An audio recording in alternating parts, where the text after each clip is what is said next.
Netcasts you love. From people you trust. This is Twit. Bandwidth for the Tech Guy is provided by CacheFly. CacheFly.com. Hi, this is Leo Laporte, and this is my Tech Guy podcast. This show originally aired on the Premier Radio Networks on August 25th, 2013. This is episode 1008. Enjoy. The Tech Guy podcast is brought to you by RingCentral. I love my cloud-based phone system from RingCentral. Zero startup cost, and RingCentral is just $20 a month per user. Try it now with a 30-day risk-free trial. And when you buy one desk phone, you'll get a second phone free, up to 20 phones. Call 800-543-9980 or visit ringcentral.com and use our promo code TWIT. Well, hey, how are you today? Leo Laporte, the Tech Guy, and it's time to talk computers and the internet and smartphones and digital doohickeys of all stripes, sizes, shapes, and colors. Yes, the show where we talk about everything with a chip in it. My phone number, if you want to call Kim and say hi, Kim's filling in for Heather this week, it is Kim Schaffer, is 8888 Ask Leo, 888-827-5536. That's toll free from anywhere in the U.S. or Canada, it turns out. And then outside there, you could still call. You just use Skype and it's still free.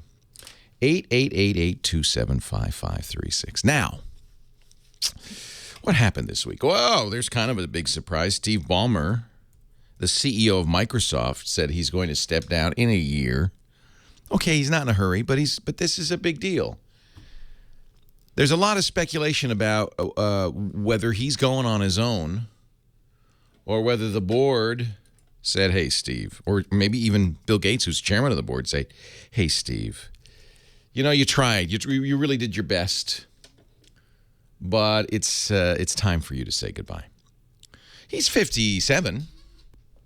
I mean, he's old enough to be looking at retirement, but I guess you could reasonably say if we'd have 5 more years, 6 more years, maybe 7 or 8 more years out of him in a normal course of events. So it wasn't like he was pushed out. I mean, by his age, I think though it's not unreasonable to say. A lot of people have been saying for a long time, Ballmer's got to go because Microsoft's very successful. There's no doubt about that. But I think a little bit of it's inertia, isn't it?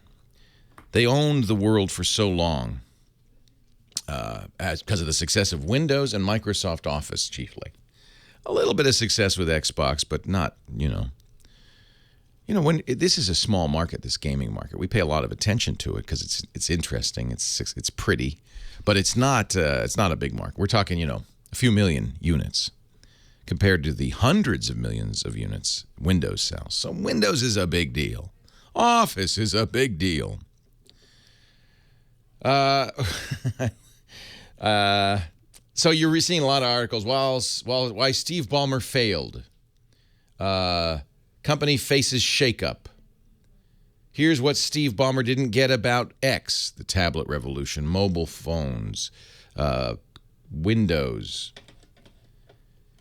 My friend Mary Jo Foley, who writes about Microsoft for ZDNet and hosts a show for our podcast network called Windows Weekly, interviewed Mr. Ballmer that day, the day he announced. Well, I guess it was it Friday, Thursday or Friday? And asked him what his greatest regret was, and he said, well, it's the mess up with Vista. They were headed down one road, a platform they called Longhorn. And about halfway down, they said, "This is, this isn't going to work," and they retrenched and rewrote from scratch. But that's something that the outside world really wasn't aware of. I mean, we who cover it were. It delayed Vista a lot, but they had announced all this new cool stuff that they weren't able to do. But it really wasn't. The guy sitting or the gal sitting in the office using Windows machines didn't really go, "Oh wow, Microsoft blew it." No, that's reserved for things like calling the iPhone a failure, saying nobody will buy this. It's too expensive. Who wants a touch screen? Ballmer said that in 2007. And it wasn't until 3 years later that Microsoft finally realized their Windows mobile platform wasn't going anywhere because everybody's buying iPhones, and worse, bringing them to the office. A whole new trend, BYOD, was named because of that. Bring your own device. And it changed really how businesses even thought about computing. It was a great little stealth device for Apple. So Microsoft quickly did an about face. They're famous for this.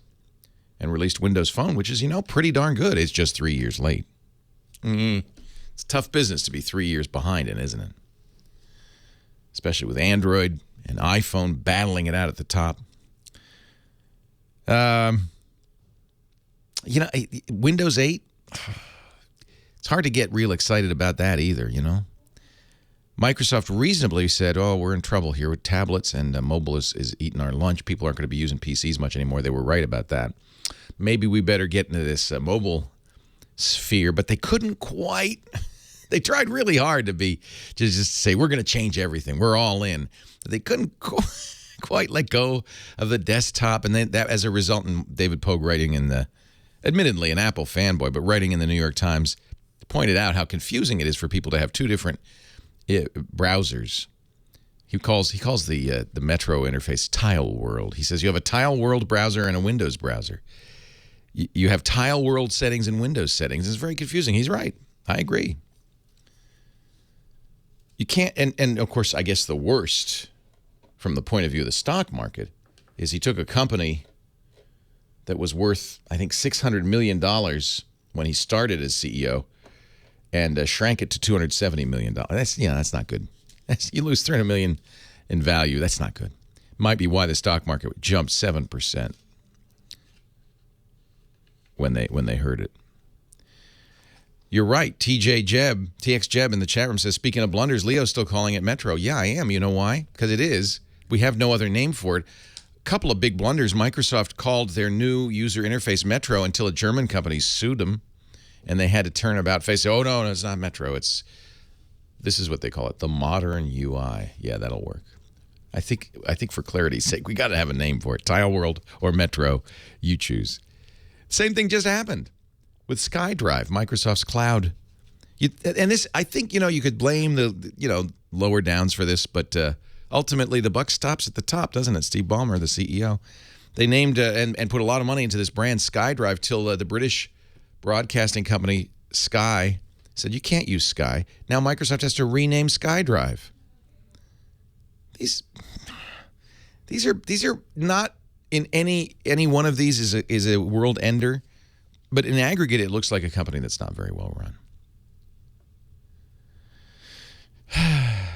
William Becker said, Ballmer didn't shrink Microsoft. The Times shrank Microsoft, and that's true. You can't deny it. And in fact, all of this, you could say, isn't Steve's fault. It's just the world moves on, and in technology, that's what happens. It happens to every company. It happened to IBM. IBM got a new CEO. Was his name Palmisano, who came in and said, you know what? This PC market's dying. We're going to get into services. And this was a long time ago. They sold the laptop division, ThinkPad, to the Chinese, to Lenovo. They stopped making mainframes and minis and microcomputers. They said, we're a services company, and they've survived. Much shrunk. IBM has much shrunk. Looks like Microsoft's going to make the same transition, but you need a guy to do it, and that's really the bottom line. That's what Steve Ballmer said. He said, so we need somebody who can sit in here and manage the long-term transition. Okay. Lost $900 million in the last quarter on the Surface tablet, RT. That one probably was a straw that broke the camel's back, right? The board said, geez, Steve, a billion here, a billion there. Pretty soon you've lost some real money. We got to do something. So Microsoft's not out of business by any means, but it will be a new, smaller Microsoft. And, this is what happens. The tech industry is a fast-moving business. It's much faster than even the auto industry or any other industry in the United States. Things happen quickly. Companies rise and fall in a matter of years instead of a matter of decades or even centuries. Ford's been around for over 100 years. It's hard to imagine a computer company that would last even 50.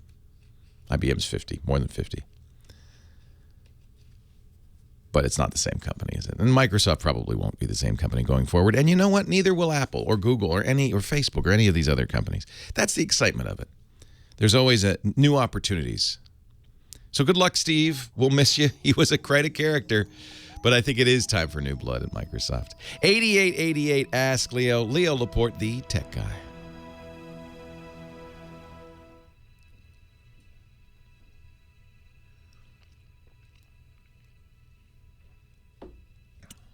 Oh, bless you. Bless you for the coffee. You're welcome. Thank you, oh, sir, for my coffee. Hello, everybody. Hello, chat room. Yeah. Is this the developers? Is this Monkey Boy? It's always fun. But, you know, you got to understand that Steve ran a sales department, right? That was really his. He was a great, a salesman. It's all about. You have to take care of. Oh, we got an ad, don't we? Well, it's a good ad because it's one of our sponsors. His job is to motivate, right?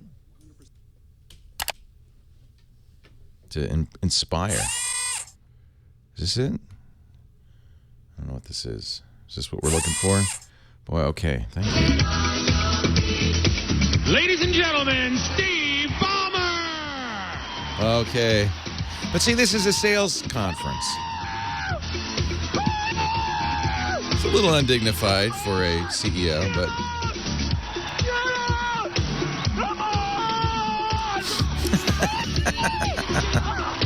I think that's great. I like him more because of this. Remember, this was an internal meeting. This wasn't, the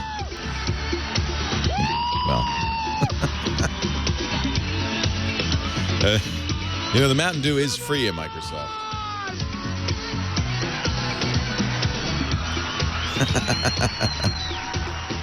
It was funny. Okay. But remember, I don't think that, I think it's unfair to hold that against him. Here's a farewell montage, though. This is good. Or I'm going to fall off the stage here like Bob Dole. Thank you. Do you know how many copies of a Photoshop Adobe ships every month? Billions. It's really hard to demo. Well, this is Steve Jobs' stuff, not Steve Ballmer. Guess wrong Steve, huh? The back of this thing looks better than the front of the other guys, by the way. I saw Steve. Steve.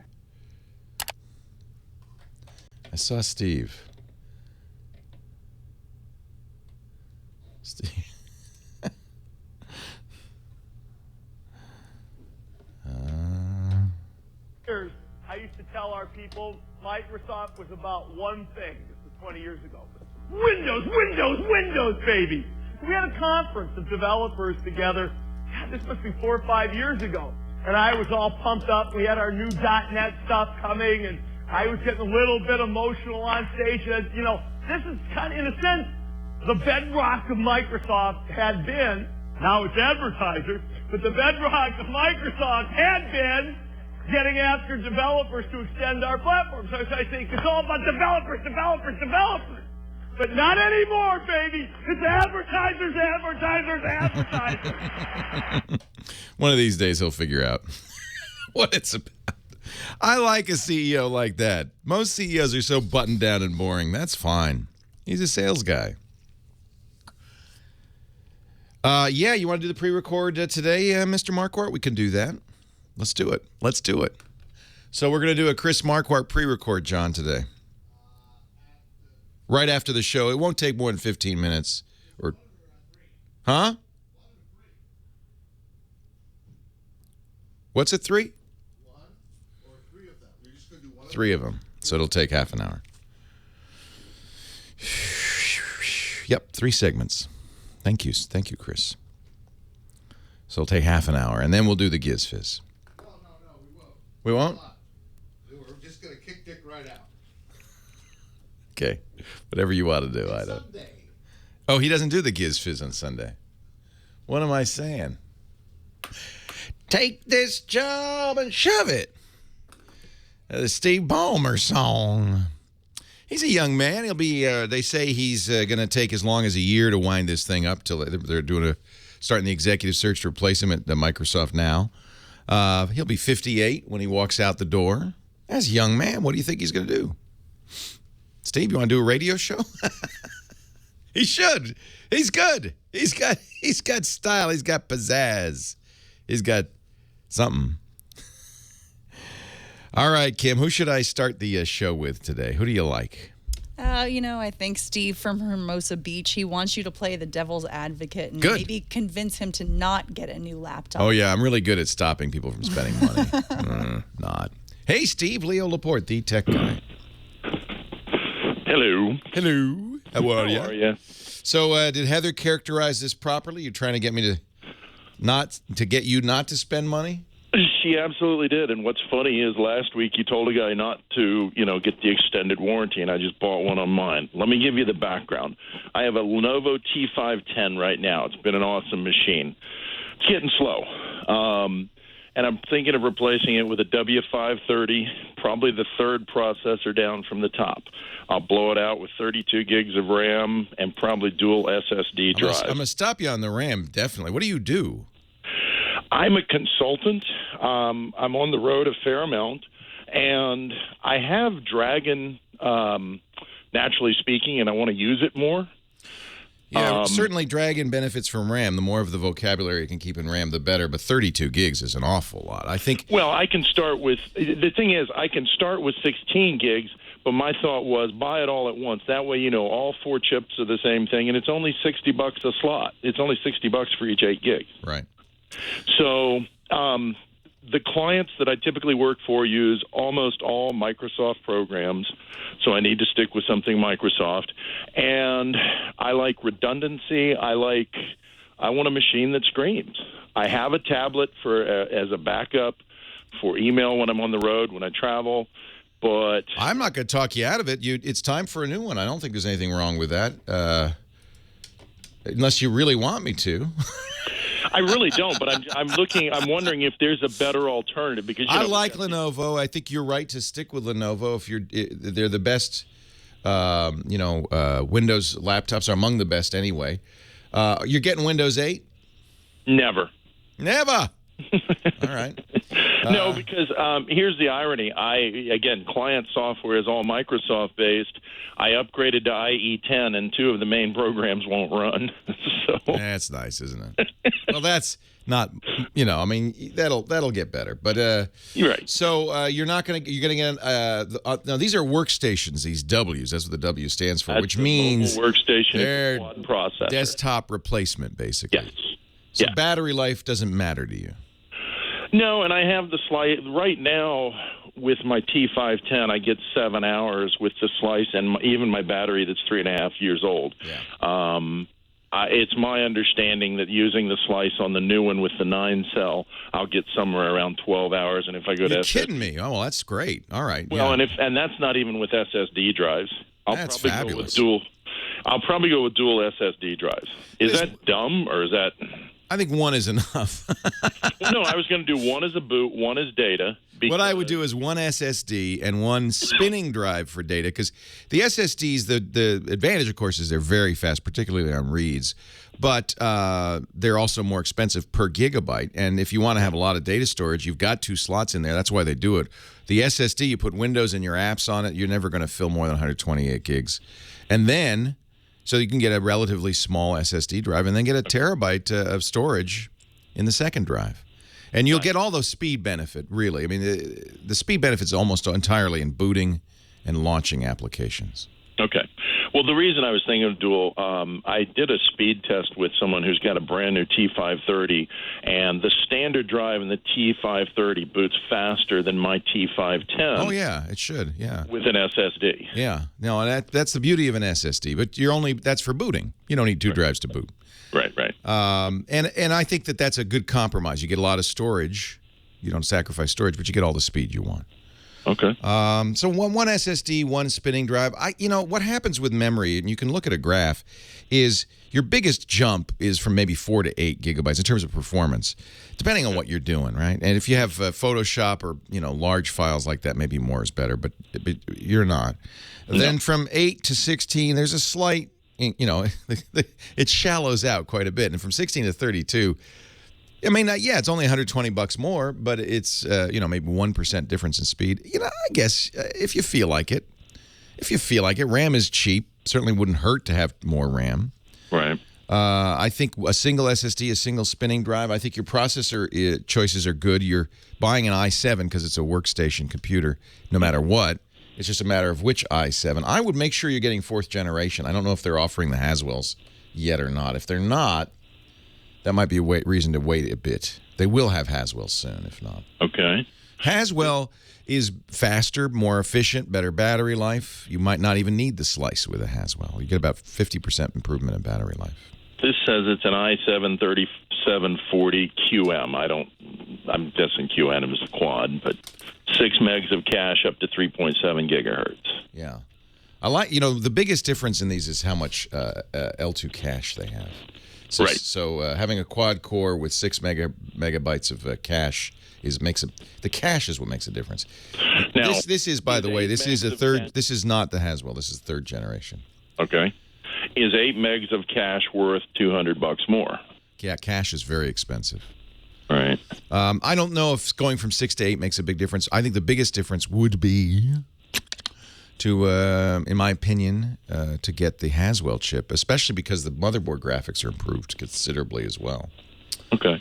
Well, I have an in. I can find out about the Haswell. I'm sure Lenovo is at the moment just working on it. I mean, the Haswell's out. I believe that part is out for that thing, so it won't be long before that happens. The other thing to look at with SSD is what the bus is. One thing Apple's doing that's really smart in its Mac Pro, of course, this is a spare no expense computer, is instead of putting the SSD, the solid state, very fast drive on the SATA bus, which will slow it down, even SATA 3 will slow it down, they're putting it on PCI Express. And I've noticed that's a huge difference in terms of using the full bandwidth of the SSD. I don't know if any laptop is doing that yet, PCI Express on a laptop. But that would be another thing to look for. You're right, the processor speed at this point is not the gating factor on overall speed of a laptop. It's I/O, the I/O bus, reading and writing to the hard drive particularly. That makes a big difference. What about the graphics memory? Because that's the only thing that's messed up on my T510 now is open enough windows in Internet Explorer and the graphics just blows up. You got to reboot. Right, and that's one of the reasons I think that Haswell might be of an improvement for you. But for $250 more, I can get 2 gigs of graphics memory instead of 1. But that's a lot of money. Yeah, more graphics memory is not the solution. It's not. I don't think so. Okay, so wait for the Haswell. If you can wait for the Haswell and see if they're going to do a PCIe SSD in that thing ever. If they are, if you've got an in, ask them. MacBook Air has PCIe, and it's the fastest booting machine I've ever seen in my life. It's amazing. Sounds like a nice machine. You're going to enjoy it. Leo Laporte, the tech guy.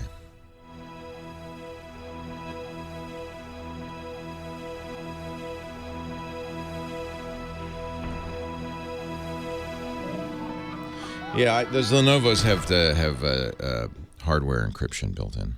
They have the TPM chip.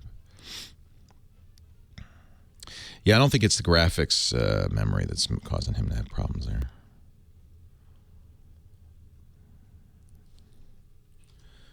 Yeah, maybe a little too techie for the first call of the show, but what the heck? You do not need to make reservations, Web 7710. If you want to visit us, it's an open studio. It's nice if you email tickets@twit.tv and just let us know.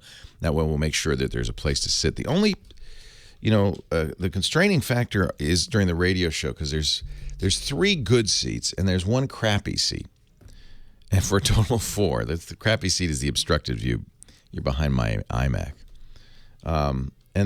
So it's nice if you can get on the list, but we don't turn people away. I mean, we've even had people sitting out in the other room. And if you're coming for any show that's not in my office, anything but the Tech Guy, Windows Weekly, Security Now, if any of those other shows, there's infinite room. Right? Infinite. Oh, yeah, if we do iPad today, it's kind of hard, and triangulation. But there's plenty of room. There's only a few good seats. There's like 10 good seats. I don't know if he was getting a graphics card in that or if he was using the Intel graphics. I don't think you really need a graphics card.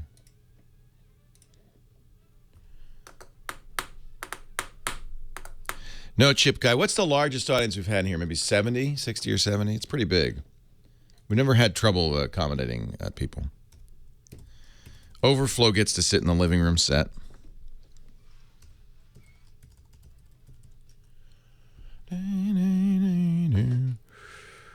Do people come every day? Yeah, almost every day. There's a few days where we don't have anybody here.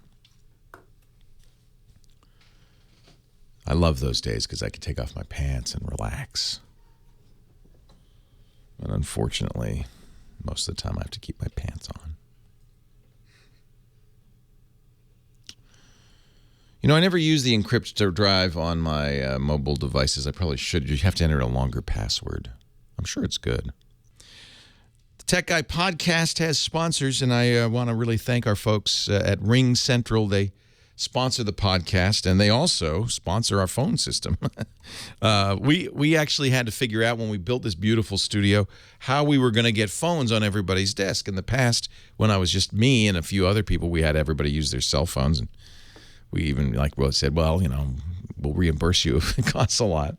Now we actually have an office with like 25, 30 people in here, and so we had to get a phone system, and I didn't want to really go to the phone company, get a PBX in the basement. I'd had experience with that. It's expensive, complicated, and mostly I wanted the flexibility that a digital system could provide, and that's why we went with RingCentral. I have to credit Russell Tammany, our IT guy. He's a contract IT guy, works at Exponentia, and he said, try RingCentral. So we did. So the idea of RingCentral is it's in the cloud. So there's no PBX in the basement. We get so much more functionality. It's much less expensive. There's no startup cost, no hardware to install, nothing to maintain, completely customizable. Our producers get their voicemail in their email. There's a RingCentral app for Android and iPhone, which means that you can place calls from your cell phone, and it looks like it's coming from our 800 number.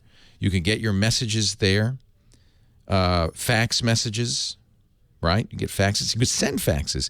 They have a new feature, Business SMS, which is great. You could send text messages to customers, to colleagues, to some of our guests from our business phone number using your smartphone. You don't use your personal number. It looks like it's coming from 800, whatever, twit. RingCentral's pricing is very affordable. Starts as low as $20 a month per user. You just give them a phone, they plug it in, and you're good to go. I love it. You can start right now with a 30-day risk-free trial. And we've got a kind of a special offer just for podcast listeners. When you buy one desk phone, you'll get a second RingCentral phone free up to 20 phones. That's going to save you a lot of money. So here's a number we've got just for Tech Guy listeners, 800-543-9980, 800-543-9980, or go to ringcentral.com and use the promo code TWIT, 1 month free, plus when you buy one desk phone, you'll get a second phone free, up to 20 phones. RingCentral, we love it. Alan in Baton Rouge.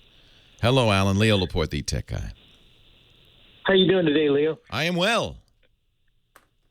First, I just wanted to say thank you for everything you do at Twit. I'm a huge fan. Oh, thank you. That's our podcast network. See, I was working 6 whole hours a week, and if I had been a smart fella, I would have just sat back, enjoyed the rest of the time. But no, I said, well, I got a few extra hours in the day. Why don't I do this podcast network? And so now I do. Now I do 13 shows a week. But hey, that's life. What? Well, those of us that watch are really happy you chose to do it. I'm thrilled. Are you kidding? I'm very lucky. You know, I'd be nuts to look a gift horse in the mouth. What can I do for you? So anyway, my question is, right now I have a huge iTunes library. I've got about 135 gigs and growing of music. You didn't buy all that, did you? Well, some of it. Yeah. You bought a good portion of it. Right, I bought a good portion of it.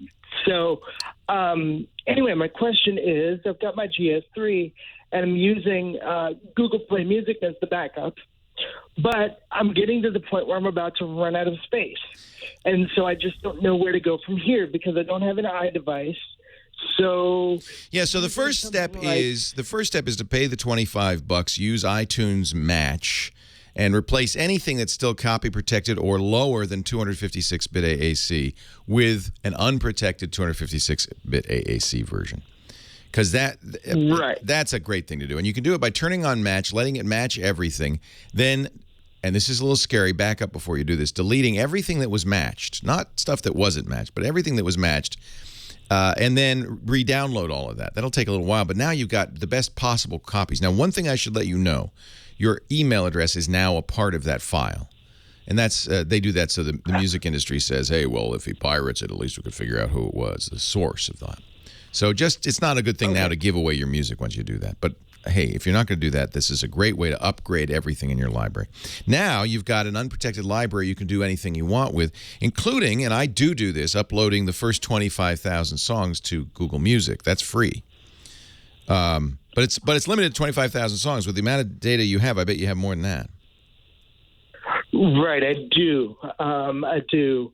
Or if I don't, I'm getting there because I'm getting new songs every week. Yeah. I love Google Music because once I've uploaded it to there, they do the same thing. They match and all that stuff. Then it's available on all my devices, except, ironically, on my iOS stuff, on iPhone and iPad, because there's no Google Music app yet. The Google says there will be. There's a third-party app. It's fine, but it's not as good as the stuff. And so I do the same thing. Now, that stuff is effectively backed up twice, once by iTunes on iTunes Match and once by Google, up to the first 25,000 songs. Right. So basically, what I should do then, like you said, is just go ahead and get iTunes Match. And I think it's worth $25. By the way, you pay once to do this. You don't have to keep paying next year and the year after. Right, so that's good. And I guess you could have a second Google account. This is complicated. Bert's saying, well, what if he creates another Google account? Yeah, it's 25,000 songs per account. But then you got to segment your files and all of that. I don't know if that's a really great way to do it. Right, yeah, and that's exactly what I'm a little bit confused by. I don't really want to have a whole bunch of files that I'm not really sure where they are because I've got so many. Well, I mean, the pack rat effect has kicked in, my friend. You are now officially a hoarder. Because how many years would it take you to listen to all your music? That's a lot. It would take me, according to iTunes, it would take me 42 and a half days for 24 hours straight. Well, that's not that much. I could see using all of that. That's the pack. Now, music's funny because you may not listen to a song, but in 5 years want to say, oh, I love that. Let me listen to that album again. So there are reasons to save it, especially since it's digital. I'd get some external drives, and back everything up. You can fit that on a single terabyte drive. Oh, sure. Yeah, as a matter of fact, I've got an external drive, but it's just the thought of, God, what if the drive goes down? Well, get two. Then where am I? Get 2 or 3, and move one to work or your mom's or whatever. Get them off site. So if anything goes bad, then you've got something, right? And then, there are some interesting solutions. I'm trying out one from the folks at Drobo called the Transporter that's kind of intriguing. You buy a little terabyte drive, and it basically is your own personal Dropbox. So you connect it to your network. And Dropbox is expensive, right? So this is you buy it. There's no monthly fee. There's no charge for this once you buy the device. $200 for I think half a terabyte. $300 for a terabyte. And you can get more than that even, or you can buy your own little laptop drive and put it in there. And then it works on Mac and PC just like Dropbox. So that's kind of cool too. That now gives you as much as 2 terabytes of cloud-based storage. I think I may give that a shot. I saw you open that up yesterday, and it looked really interesting. Yeah, I'm very well. And I'm reviewing it, so I can't say right now whether it's a recommend or not. But it's an interesting idea. Yeah, the Drobo guys came by and Mark Fuccio and company and dropped this off. It works right now with Windows or Mac. They say they're going to have mobile versions of their software soon. And it looks just like Dropbox. I mean, as far as you can tell, it's like Dropbox. You can sync it to any machine. You own the storage, so you can have as much as you want. It's on your network. Now, if your house burns down, that's bad. If you're not syncing it, but you could sync it somewhere else, right? Sure. So I think that's yet another way to think about it. The one thing I don't recommend, we talk a lot about Carbonite. If you're backing up that much data, an online backup solution, whether it's Carbonite or Jungle Disk or Amazon or whatever, is not going to be as sensible because it just takes so long. Something like this, it's in your network. You can get it over there pretty quickly using gigabit Ethernet.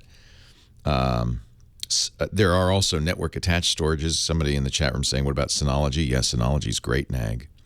That's an excellent solution as well. I use that. I use ReadyNAS. See, these are boxes with lots of storage, lots of space. You can put your stuff on there. You can even do it via USB for quick, the first time, quick getting all of that over there. And then it makes it available throughout the house. I like this transporter because it also makes it available as a cloud solution. You can do that with Synology and others, but it's a little trickier. Not quite as straightforward. So the key is, yes, back it up. You've invested a lot of time and money probably in this music collection. It's okay to be a digital hoarder. It's not like it's blocking your hallway. But it does add to the complexity of backing it up and storing it and all of that. The good news is music is not as big as things like video. It's not like didn't we have a guy call who had hundreds, thousands of video cassettes, VHS cassettes. I was trying to figure out what to do with that. There are a lot of ways to do this. This is a very common question. 8888, Ask Leo is the phone number if you have a question about this kind of stuff. I'd love to hear from you. Moving on. Thanks for the call. Laissez les bon temps rouler, Alan. Herbert, Klamath Falls, Oregon. Hey, Herbert. How you doing, Leo? I am very well. How are you? No, not too bad. I appreciate taking the call. I have a 36-inch Sony TV that finally gave up the ghost after 20 years. Oh, it's my favorite thing. I'm going to help you buy a new TV. We have to take a break, but when we come back, let's go shopping. What do you say? That's a good deal for me. Leo Laporte. Yeah, for me too. The tech guy.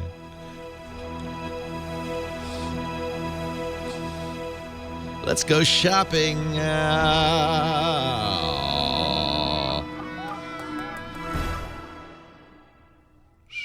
I should install this transporter software here. Part of running your So you create an account. I put it on my network. It's Ethernet, although they have a Wi-Fi connection. That's an add-on. I think you're better off doing gigabit Ethernet if you can. Now, I'm going to claim a transporter. Wait a minute. No, that's not it. Huh. Desktop and mobile software. Let's download the Mac OS software. Claim a transporter. I don't know. Oh, see, it's not on this local network. So this is for the local network. I have it at home, and it's not yet woken up to see the Mac. So I'm not sure. Not sure what's going on. So we're going shopping for lunch? Oh, that's a great idea. Is it?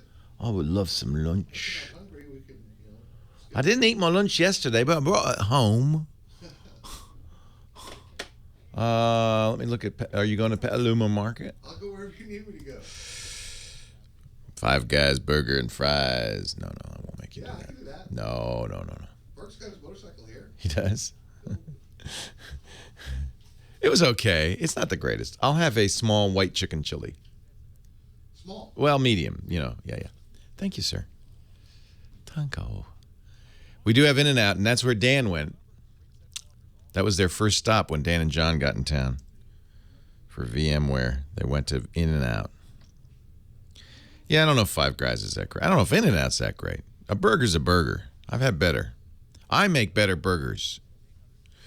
Transporter is, it's all about the software and all of these things, right? So, yeah, I think the Pogo plug. I asked him, I said, hey, this is like the Pogo plug. It's like a Tornado plug. So here's the software. Install the connected desktop app. And then now I can run it. Problem is, so I have the thing is plugged in to my network at home. So it's using their servers for, I guess, NAT traversal. or Discovery. I thought I put a few files on it. We'll see. All right, now you log in. At this point, you log into your transporter.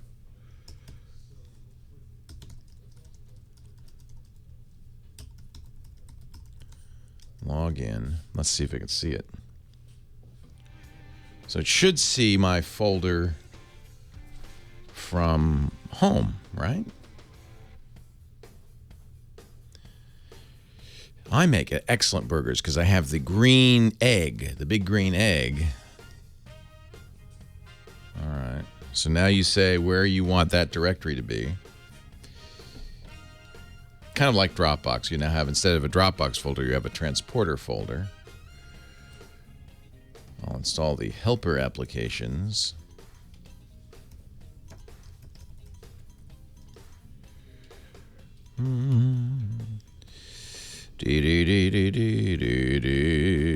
Yeah, I always buy the greasiest hamburger meat. I never buy extra lean or lean. I buy high fat. It's better. Then I mix a little barbecue sauce and some onions in. Onions. And then I grill them on the big green egg. And that is good stuff. Okay, so now this is the same thing it did last time, and it sat there forever. Leo Laporte, the tech guy. Herbert's on the line from Klamath Falls. We're going to buy Herbert a TV. His 30-inch Sony died. Finally. 20 years. You know, I have a picture somewhere on my Flickr. I was walking down the street a couple of months ago, and there was a Sony Vega. You know, those WEGA. There used to be like top-of-the-line TVs on the in a box on the ground. 32-inch, said free. Works great. Nobody wants it anymore.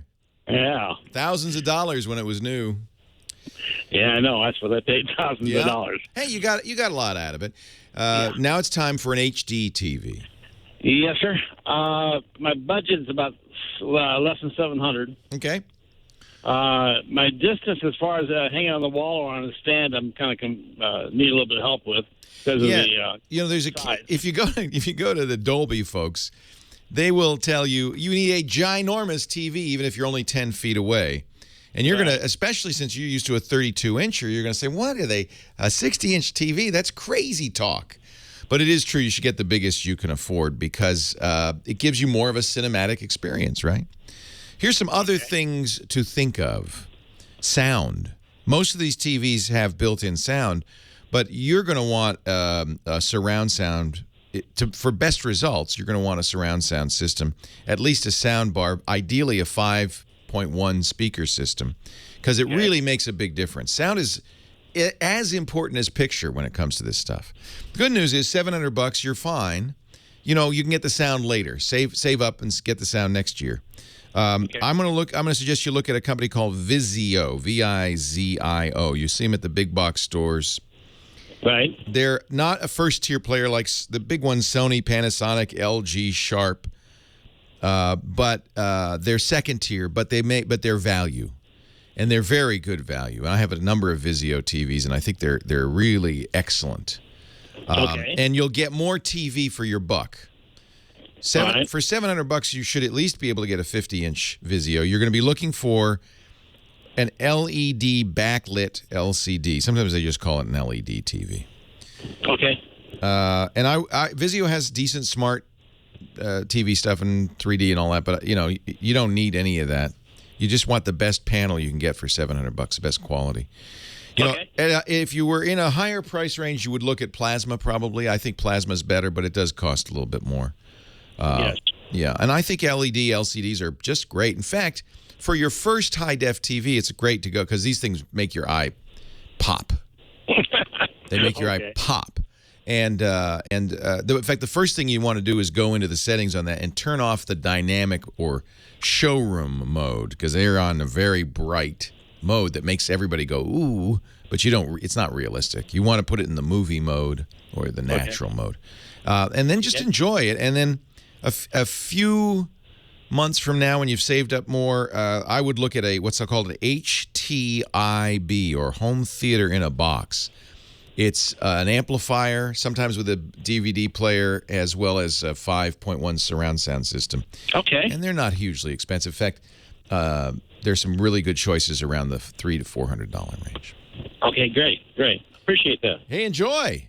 I'm telling you, you don't know. You're going to just be so happy. The only thing now is your old standard definition stuff's going to look terrible. The stuff that used to look good on that 32-inch isn't, because it's going to be blown up, it's going to be bigger, it's going to be crisper. You're going to see all the flaws. I Love Lucy looks awful. So just be aware of that. A lot of people say, "What? My normal TV now doesn't look any good." Yeah. Now you have to go out and get an HD subscription for your cable or satellite provider. All of this stuff, because the bad news about an HD TV is it shows all the defects. So if you don't upgrade your satellite or cable, if you don't, if you still use a VCR, you're gonna want to go out and get a Blu-ray player. You can actually, if you. Somebody's saying in the right resolution, Lucy looks good. That's true. You could shrink it down to the right size, and then it would look fine. But there'd be these big black bars around it. You're gonna love it. It's such an upgrade. It really makes a huge difference. It changes your experience of television. I think Vizio has a very compelling value option. Somebody in the chat room saying, "Well, you can get a Panasonic 50-inch plasma for $700 at Costco." Don't recommend it. It'll be stripped down. You get more bang for your... You can find cheap plasmas, but don't.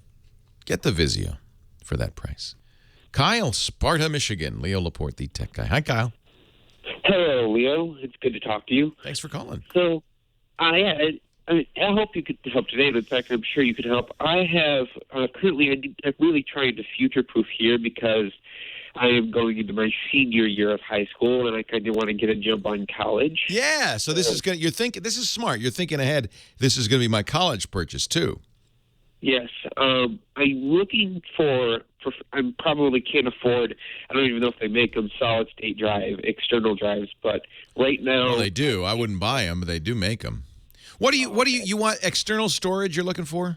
Yeah, and I just need to know if you would suggest a terabyte drive, and then because I can't back up to the cloud, and that's my main problem. Right. Otherwise, I would. If you have hundreds of gigabytes, it's not sensible to back up to the cloud because it relies on your internet bandwidth. Now, when you go to college, and I did this for Henry, I would have a cloud backup solution, but just put your papers in there. Don't put. Henry's got hundreds of songs and videos. Don't back those up to the cloud because there's not enough time, right? It has to use your upstream bandwidth. But for important stuff like his schoolwork, I put a folder on his desktop. I said, that's your schoolwork. That's getting backed up. So make sure you put everything in there. So that's cloud storage. You're right. The most economical for a lot of data is local. Get a USB drive. Do you have USB 3 on your computer?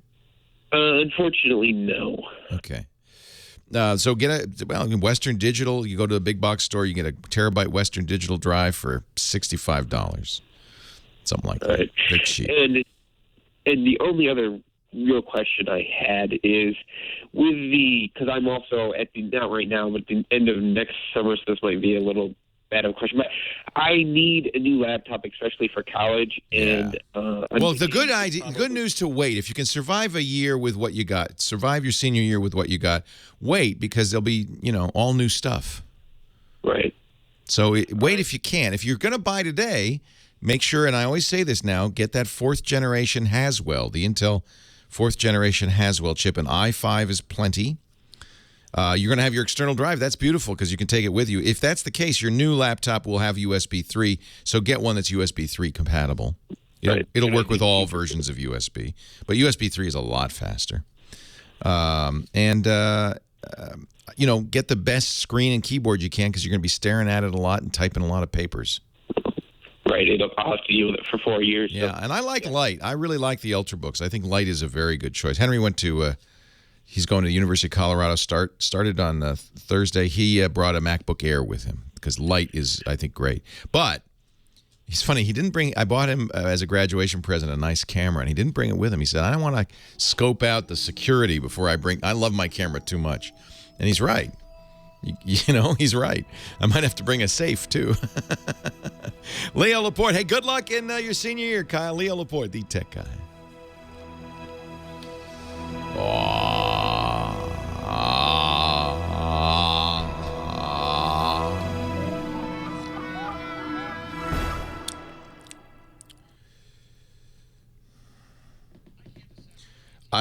Didn't I say that, Chris? Did I not say that he should get an HD cable box? I think I said that, Chris. You probably just didn't hear me say that. Yeah. Yeah, exactly, Dendrite. I got him a Sony NEX7, very nice with a bunch of lenses. He loved it. He took pictures all summer, took great shots. He wanted a fisheye, so I got him a fisheye adapter. But he said, I just love it too much. I don't want to lose it, so I'm not going to bring it yet. I think it's smart.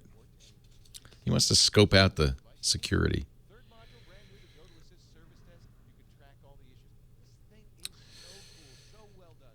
The Super NEX, huh? Super. Oh, I get it. Well, I'd lent Henry a number of cameras over time, and he really seemed to be very serious about. Oh, I have to take a look, Photomat. That's great. Boulder's gorgeous. Really had fun visiting.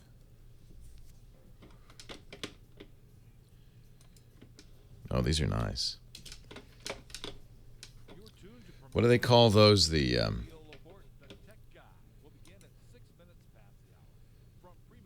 That's Boulder, isn't it? What do they call them? There's a name for the mountains.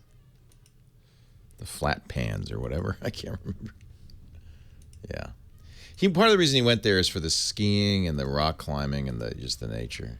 He loves that stuff. These are gorgeous. Just shoot me. No, in fact, Boulder, University of Colorado at Boulder has its own real police department. They're actually police. They're not campus cops. This is their award-winning white bean chicken. It won an award from the white bean chicken folks. With the grease pencil on top of the glass. Ah, smells good. Thank you. I bought in fact, I took some. It's probably on my. Where did I put it? Oh, I didn't post it anywhere. I took some underwater pictures. I bought the Olympus, the one Tony reviewed on Before You Buy, the TG2, which is a waterproof, squish-proof for the trip. So it's a cheap point and shoot, and it gets great images. And I was taking pictures underwater on Friday. We went up to Calistoga, but I didn't post them anywhere. So I'll post them and show them to you next time. Is that you? Just shoot me right here. Just shoot me. Who's working on a car in the studio? There are Chilton Auto Books behind you. Wow, you've got good eyes. Must be in the other shot. Oh, yeah, there's Chilton. I think that's just, over on your right. See that yellow thing? I think that's just, no, over your right shoulder. Right there. So I'm looking right at it. I think that's just we buy books by the foot here to decorate the studio, and it's probably just some. Is it IAS's?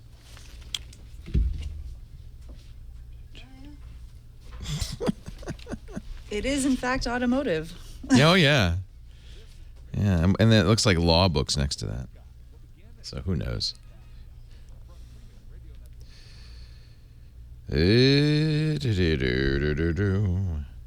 Happy, joy. It's from 2003.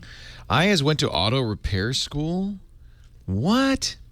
He's a lawyer and an auto repair guy? DeBug says you've got to get a job with Armstrong and Getty.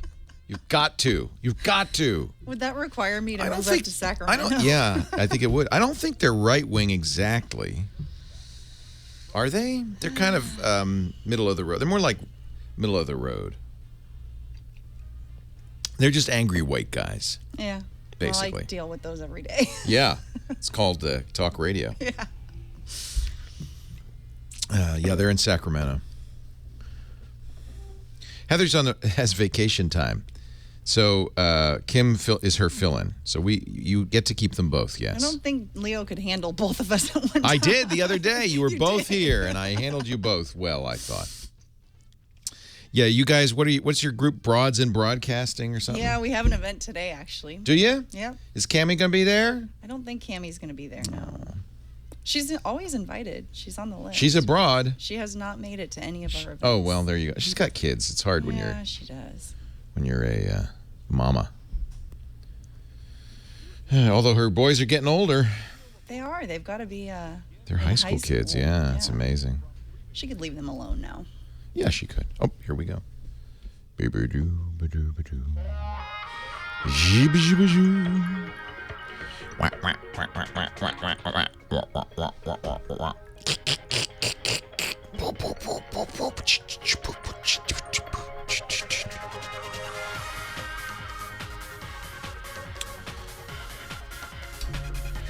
Time to put the chili aside.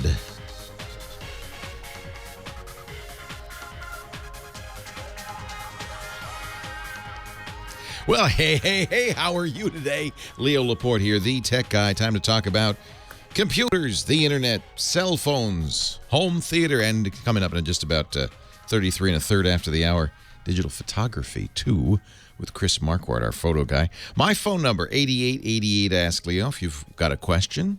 Or you can, it could be just like, hey, I got an idea. What about this, Leo? I've got a solution for caller Joey, or whatever, 8888 Ask Leo, 888-827-5536.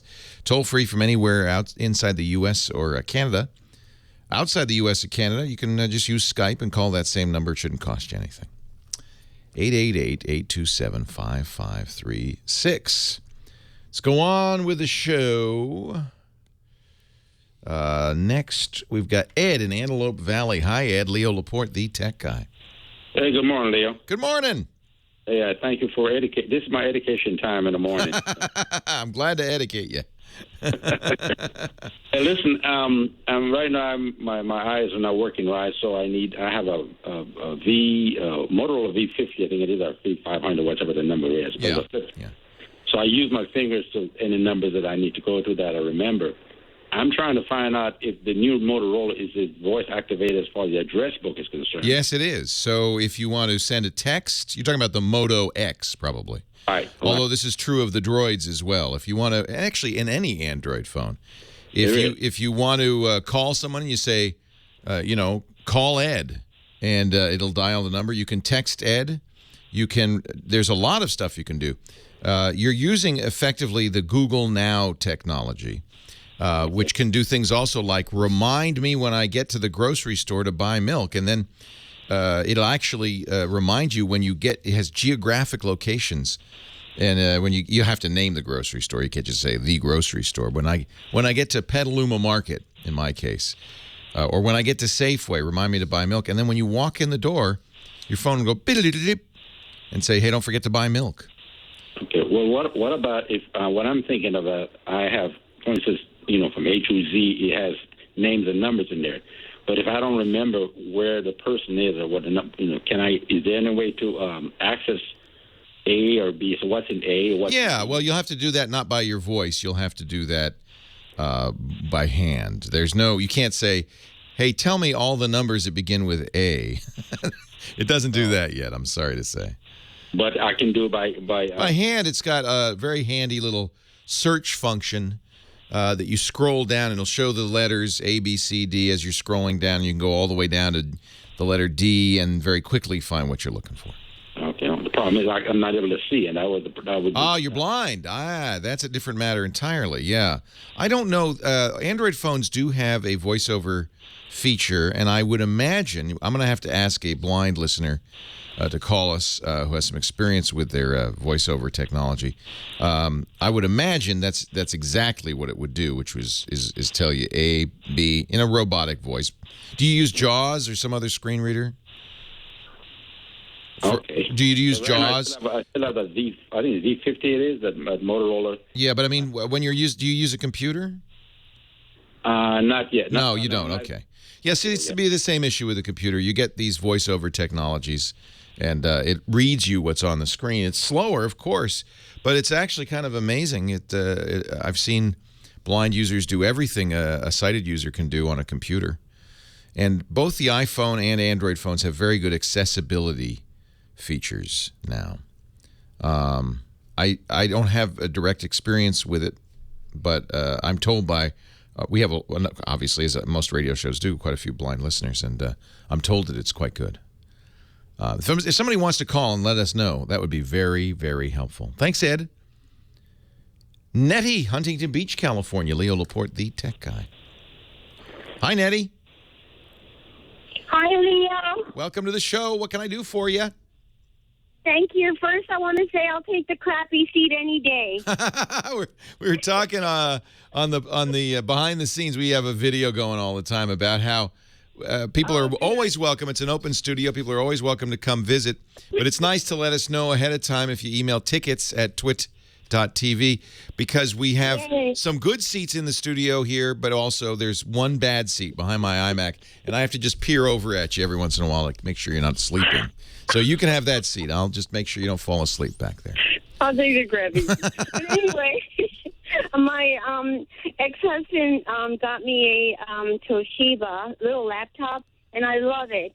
I wanted to get Skype so I can see my son who's in Philadelphia. Oh. He told me, Mom, get Skype so we can talk. Oh. And I got it first because I have no clue how to do it.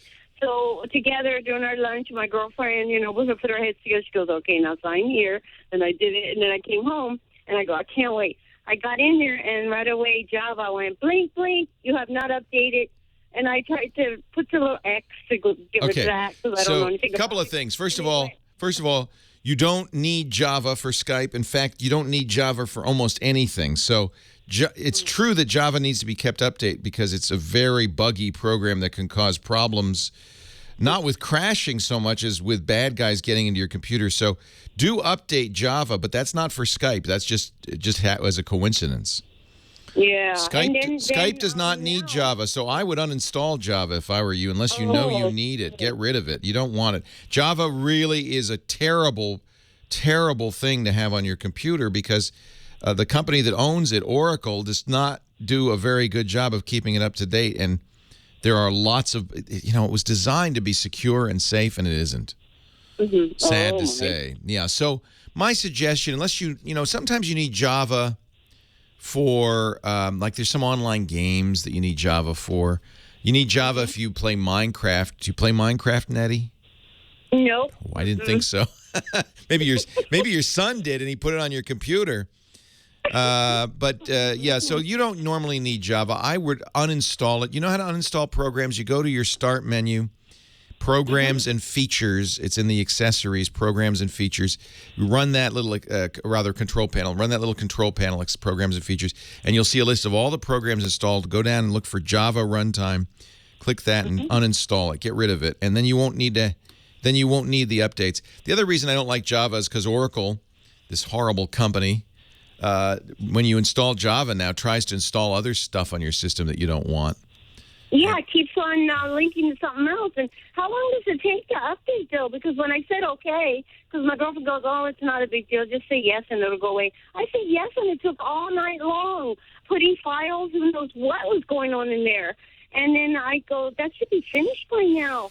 And no, it kept going, bite, bite, bite, and I'm trying to get out of it. And this is not good. I'm afraid of what's going on, Nettie. I know. Hey, when your very nice ex-husband gave you that computer, did it come with any discs for? No, bless his heart. He's already went to heaven in February. He passed. So. Oh, I'm so sorry. But the computer didn't have any discs with it? No, it probably did, but you didn't get them. Stuff that, Yeah, because the discs that come with it would allow you to restart, reformat it. Could I get a disc? Maybe I can go to one of those. Who made the computer? Toshiba. You can call Toshiba and say, you need to tell them the model. It'll be written on the bottom. Tell them the model and say, I need to get the recovery discs because I lost them. And they charge you, usually will charge you a nominal fee, like $15-20 for the recovery discs. Oh, my goodness, that's good. I'm Now, so glad. having those would be nice, because then what you could do is get your data off. Is there anything on the computer you need? No, nothing, really. Yeah. I don't even use it. Once in a while, maybe once a month, I'll go in there to look at everybody what they're doing on Facebook that Right. week. And I laugh and turn it off. That's all. That's all I do. So, yeah, I mean, I would love you. The other thing you could do is you could go to a computer store and they could possibly help you. I'm a little worried about what's going on in that system. I'd like you to, kind of format it and restart. But Skype will be great. You're going to love Skype. It's free. You can call another computer for free. So it's worth getting it going. Leo Laporte, the tech guy.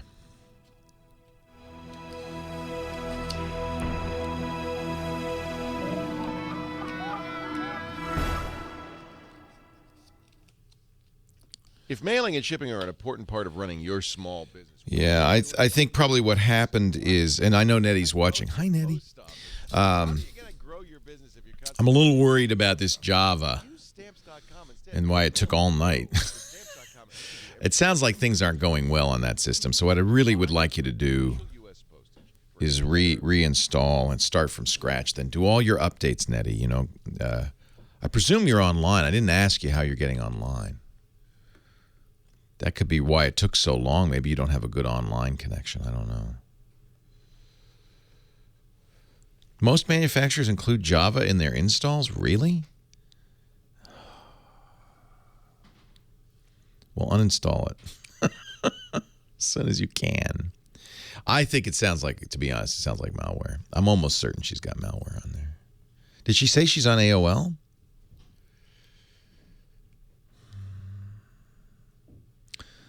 Yeah, OEM stuff is horrible, but you could just go through it and uninstall it. She might be on AOL.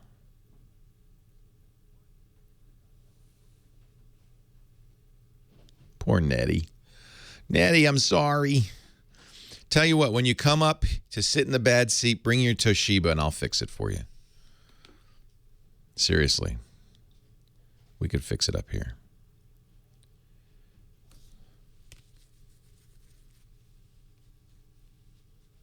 That's right. She's watching the stream, so that means she's got a decent bandwidth. That's right.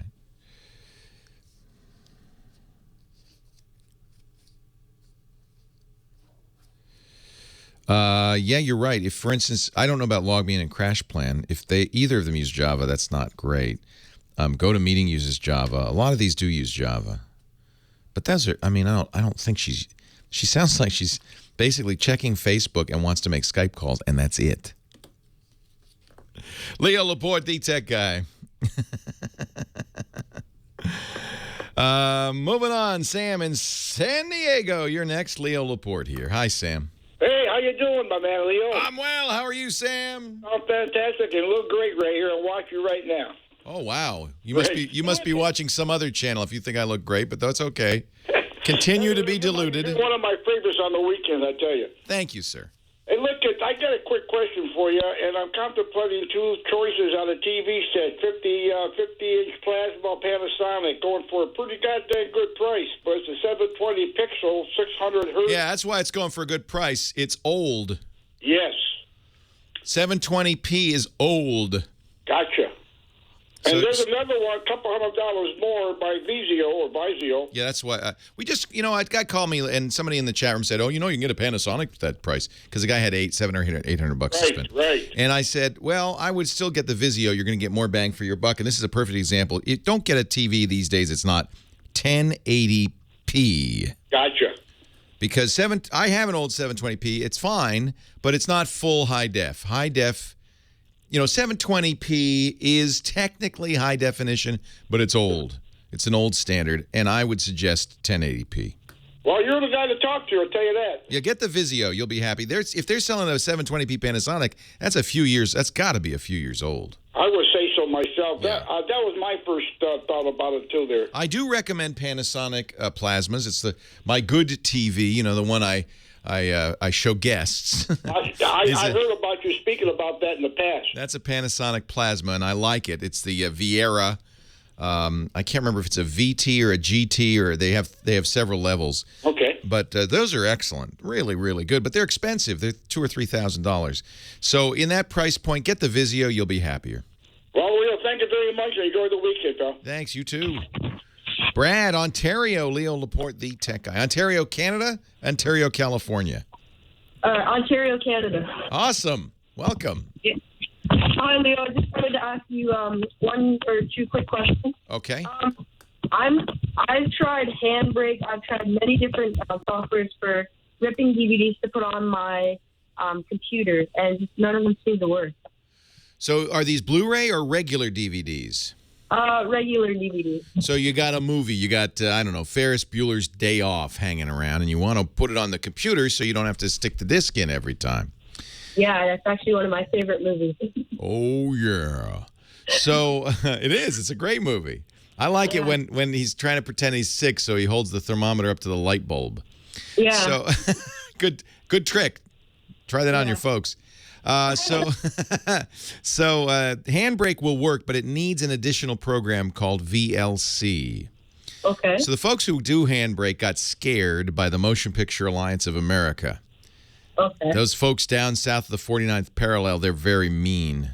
And they're all worried about copyright and about copyright and free. You're not going to steal a movie, right? You're just going to copy it so you don't have to put the disc in. But you have the disc. You bought the movie, right? Yeah. Yeah. I'm not telling you how to pirate anything. But in order to take the data off the disc is copy protected. And the folks at Handbrake used to have technology that would remove the copy protection in the software, but they got scared. They're in France. They're still scared. So they said, well, we are going to take it out of the program. However, you could still use this other thing made by another French company called Videoland Client, VLC. You can get it at videoland.org. It is a DVD player. And as a DVD player, it has to be able to unencrypt the DVD, right? You can't play something if it's all scrambled up. So it has the key. So what happens is VLC, this all is done automatically. If you have VLC installed with Handbrake, it'll do it automatically. VLC starts the movie, gets the key, passes it along to Handbrake. Handbrake says, merci bien. And then it starts to go and turns it into a file. So even when you install Handbrake these days, it says if you want to get, RIP, they call it RIP DVDs, you'll need to have VLC too. The two of them together is actually a great combination. And it's all free. But let's be good, Brad. Let's not steal friends' DVDs and that kind of thing, This is why the Motion Picture Association of America is so up in arms. They feel like it's costing jobs. I was at a movie the other day and it said, 52,000 people got jobs because of this movie. They're really afraid of pirates. I don't think they should be. I think that's a mistaken point of view, and I think treating people who spent $9.50 to see a movie as thieves, potential thieves, is really a mistake. I hate when they run an ad in front of a movie I just paid big bucks to see in a movie theater saying, don't steal this movie. I'm not stealing it. I just bought it. I paid a lot of money for it. Nobody's saying the movie industry ain't raking it in. So, but somebody worked hard on that movie, so don't steal it. But I think it's completely legitimate to make a copy of a movie for your own purposes, to back it up for archival purposes, or to put it on an iPad or a portable player. Just make sure you bought the DVD, you own it. Don't give it to friends, that kind of thing. 8888 Ask Leo. Thank you, Brad. Appreciate the call. Taylor, Corona, California. Hi, Taylor. Hey. I'd like to leave a comment about the departure of Steve Ballmer. CEO of Microsoft. He's finally said he's stepping down. Yeah, what do you think? Yeah, I think that it's probably a good thing for Microsoft. I mean, while there was good things such as the enterprise focus, Windows 7, he's also been a bit warty. You know his developer speech, right? Developers. Yeah, but I got to tell you, Taylor, we were watching that in the break, and people make fun of Steve Ballmer. They call him Monkey Boy because he dances around on the stage. He says things like developers. I don't fault him for that at all. I think that's if that's what people are criticizing Ballmer about, they're making a mistake. He is a salesman. That was his job at Microsoft. He was Bill Gates' roommate at Harvard, and he joined Microsoft very early on, and his chief aim was sales. And when you go on stage at a sales meeting and you jump up and down and say, whoa, That's fine. That's what sales meetings are all about. I don't think that's anything wrong with that. And when you emphasize that it's all about developers, that's exactly right. Getting people to write software for Microsoft Windows, that's exactly right. More CEOs should have some enthusiasm. I have nothing against that. There are issues with the choices he's made for the direction of Microsoft. And you're right. His enterprise focus has been successful. Kind of be hard to fail when so many people use Microsoft in the enterprise. He took over for Bill Gates. That's tough. Taking over for somebody like Bill Gates is a tough thing to do. But even, by the way, Bill Gates made a few mistakes. Microsoft ignored the internet until 1995, then suddenly woke up. Bill Gates wrote a very famous memo saying, this internet thing we were making fun of, it's going to be big. And they went out and they bought, I think, Spyglass, and they made the Internet Explorer. I mean, they really took it seriously. And Bill Gates, to his credit, turned that company on a dime. Steve has not been able to get the same kind of success, and it's tough. But I don't fault him for being monkey boy. I think that's the best part of Steve Ballmer. We're going to miss that. Leo Laporte, the tech guy.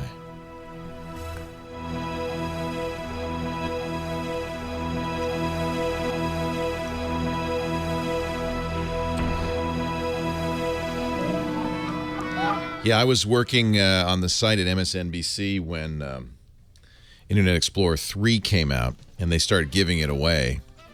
And I did an editorial in which I said, hey, Netscape, you might as well turn out the lights and sell the stock because it's all over. Microsoft is giving away a browser that's as good, and they're going to crush you.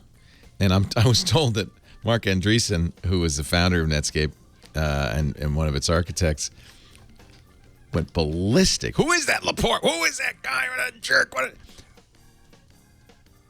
And I don't blame him. I mean, that was kind of mean, but I was right. And as soon as Microsoft decided that the internet was important, they wasted no time crushing the opposition. Hello, Black and White Chris. Hello, Color Leo. How are you? I'm great. What do you want to do today? I want to review the assignment. Oh, boy. And then after the Tech Guy show, I have 3 segments prepared. So beauty. We'll do them right away good. after the show. That's great. I really appreciate that. And the show is over in half an hour, right? No. Or in 1.5 hours. 1.5 hours. I'm sorry. Okay, good. No, don't worry about it. That's cool. Thanks for doing the pre-recording. No, thank you, because it's going to regularly make a big difference in terms of the show and what I have to do ahead of time. And that's why I'm doing the review 1 week earlier than expected. So well, I'll be here. I'm not going anywhere until September 17th. So I'll be here until the first that weekend, whatever that is, the 20th or something. That's fine. So we will do next week and the week after. We're just doing it ahead of time now. Okay, and you have a mail with the links for the review. I'm getting it right now. Right now.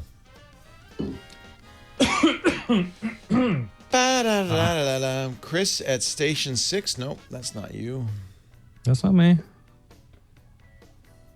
I did. Let me see. There it is. I got it. Okay. You're for some reason being filtered into VIPs. Updates. Right? Updates for some reason. Oh, you're using Gmail's thingy? Yeah. Drag it over to primary. I mean, then it'll. Oh, really? It's a way of telling it? Okay, that's good to know. You drag it where you need it, and the next one will show up. Oh, yeah. Oh. It's magic. That's a good tip. I think it was in a tooltip of some sort, and that's a good tip. It does work quite well. Yeah, I like the new filtering quite a bit. It's been pretty much right on.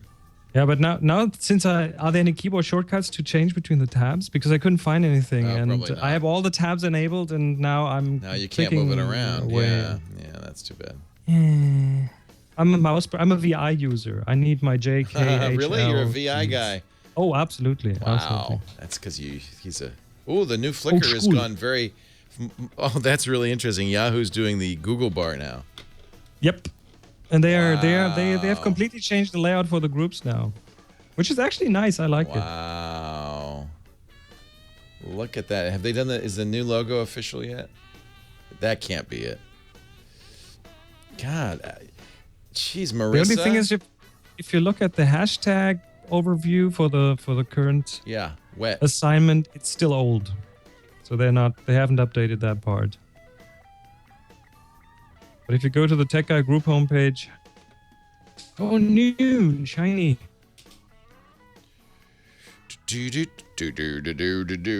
Ooh, that's pretty. It makes pictures look really nice. Leo Laporte, the tech guy. Chris Marquardt's here. He is the photo guy. Hello, Chris. Hey, Leo. How are you today? Welcome. I'm great. Time to review our assignment. Every month, Chris will tell us a word, a topic, a thought that he wants us to go out and take fresh pictures to illustrate. And this time around it was wet. Wet. I love it. We've been looking at the wet pictures. And so what people do is they upload them to our Flickr group at Yahoo, Flickr.com, and the group is the Tech Guy group, and tag it with the word wet so we can see them. And there's some fun wet pictures. But you picked 3 to talk about today. Yes, I did. So the first one is by Sarah and Eric Sorlian. And this is actually a very simple picture of a little girl. It is a very simple picture with a little girl, but there's this little quirk with the background. If you look in the background, there's this spring, this kind of fountain thing, and it looks like the girl has a funny hat on or something. Water's coming out of her head. So it's a very good. I think it's a very good example of. Watch the background. I mean, this one looks clearly like it was on purpose. So I think it was on purpose. But if it wasn't, hey, next time watch the background. How often do we see a flag coming out of somebody's head or horns or, Oh, I do that on purpose all the time. It's well, see, that's the difference between you and me. I do it by accident all the time. So because you're focusing on, you're looking at the person, you're not paying attention to what's behind them. And you see it on TV a lot too, and it's one of the things that directors in television are supposed to pay attention to is what's coming out of our host's head. But this is just so perfect. I just can't believe this was. That's cute. Good. Yeah. That's good. Okay. And, she tagged it wet, so she knew water was coming out of the little girl's head. That's great. It's wet. It's a fountain. Here's an interesting one. It looks almost like a painting. Yes, and it's shot through a window, maybe a car window or something, and it's called Super Wet Bokeh. So what Brandon Burkett did is he shot out of focus lights, and might be traffic lights. There's some, maybe not. I don't see. Maybe the colors. I don't know. I'm not sure about that. But it's colorful lights. But the focus is not on the lights. The focus is on the window. So you see the water running down the window. It's kind of a veil of water, and those lights just add this beautiful backdrop, this beautiful, colorful, out of focus backdrop. And it's just one of these dreamy pictures. But you get all the information you need. It's at night. It's wet. He's probably sitting in the car, so he's dry. And there's stuff happening, but it's not really important what it's about. It's just a nice, colorful backdrop. You don't have to always, a picture doesn't always have to be literal. This is more like an abstract. It does tell a story, right? Yeah. It's wet. And it's clearly wet. It's clearly wet. I like it. Yeah. Finally, this one's from Randy Vias. Right. And it's, titled Wet. And what we see is, this is an interesting thing because it takes you onto a bit of a visual trip, because what you first look at is most likely the bright spot in the left. It's a puddle. We see an upside down in the reflection, upside down forest kind of thing. And there's this bright patch of sky, presumably where the sun is coming down or where the sun is rising, and some little rings, wavy rings in the water where some water droplets hit the puddle. So that's the first thing that will catch the attention, just because it's really bright and it's on the left-hand side, and that's where we usually start looking at pictures. And then you explore the picture, and all of a sudden you realize, wait a minute, there's a person standing there. So all of a sudden you see the feet of a person that's, again, in the reflection upside down, but you see the above the puddle kind of part. And in total, I think I like it because of the color, because of the little little journey that it takes you on. You know, one of the things you do, and all good photographers do, is you can make a snap judgment. You can look at a picture and almost immediately know if it's good or not, if you like it or not. And I think those of us who aren't pros have trouble with that. And the reason it comes up for me is I often take thousands of pictures in one day. Right. And I counsel people to go through those pictures every day and delete. Just get rid of a ton of stuff. And you would have deleted this one, I guess. No, I wouldn't have. I like it, but I'm just saying, how do you develop this ability to be ruthless with your pictures, to know and to trust your judgment that you know this is good, this is not good? Because I look at my pictures and I don't know. I go, well, I don't know. You know where I learned this? I learned this actually during video editing, because you shoot hours and hours of video and you end up with a short 4-minute video. So you have to throw away a lot of stuff, and learning to do learning to throw away things, learning to kill your babies, that is very difficult. How do you learn, though? How do you learn? Well, by doing it, by looking at other people's photography, by getting an idea what works, what doesn't work, and it's a process that might take a few years, but you have to stick to it. It's like you have to practice, right? You can't just not. Photography is one of these things where people think they don't have to practice. Right. You do. You practice for everything else. So if you play an instrument, you practice. So with photography, it's the same thing. Spend time with it. Make it a part. I'm making a point every day that I spend at least half an hour with photography, even if I'm doing office work at home, if I'm not out shooting. So to that end, let's give everybody an assignment so that they can take some pictures over the next month or so. Yes, new assignment is loud. Loud. I like it. So the idea is, it can be anything, right? Yeah, we're not going to. Yeah, doesn't have to be visual. It can be something acoustic, but you can have loud photos, visually loud photos. We're not going to tell you what loud means. Could be anything. You figure it out. Illustrate the word, the concept, the idea loud by taking a picture. Once a week, you can upload your favorite. This is going to help you practice this culling thing to our Flickr group.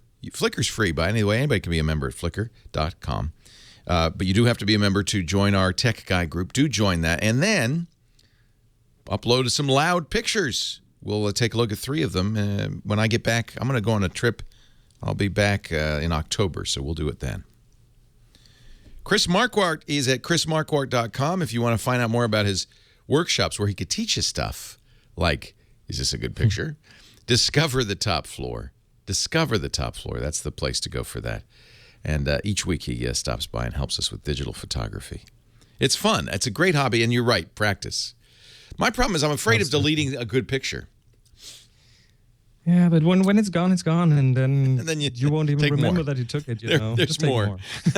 I once asked a very talented National Geographic photographer who I befriended a few years ago. He said, if it doesn't hit me in the gut, I throw it out. If I don't go, ooh, I throw it out. Yeah, and what hits you in the gut changes over time. So sure. You just go with your gut feel, and I think you're going to be all right. All right, I'm going to be aggressive because I know I'm going to come back from this trip. I'm going to the Adriatic with me. Yeah, really, literally, probably. I'm bringing camera, like 4 cameras. My Canon 5D Mark II, my Olympus Let me guess, OMD. You're going to use the iPhone, though. I'll probably end up using the phone. It's not an iPhone. I don't think I'll bring an iPhone. Oh, your Android, yeah. I'll use my HTC One. Probably take half the pictures. You're right. Because it's the one in your pocket. It's easy. Thank you, Chris. Chris Marquardt. Absolutely. Take care. Leo Laporte, the tech guy. Chris will join us next week. In fact, we're going to tape ahead a little bit, so we'll have lots of Chris even while I'm on vacation. More Chris than you can take. 8888, Ask Leo's the number. And by the way, we'll put all of these images, links, and everything you need to know about the contest in our website, Tech Guy Labs, techguylabs.com. More of your calls right after this. Leo Laporte, the tech guy.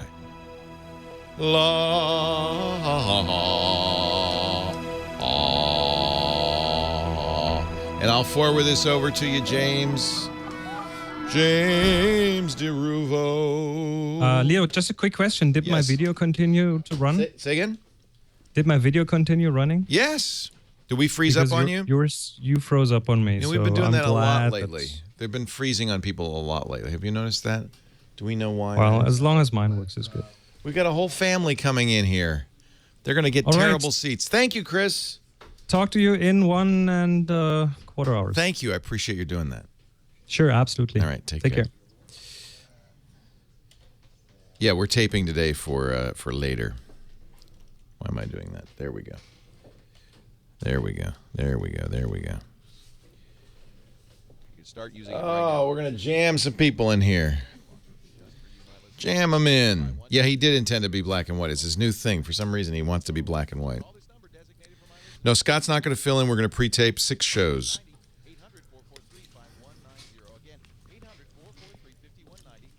Ooh, that's hot. Wow. That award-winning chili is very spicy.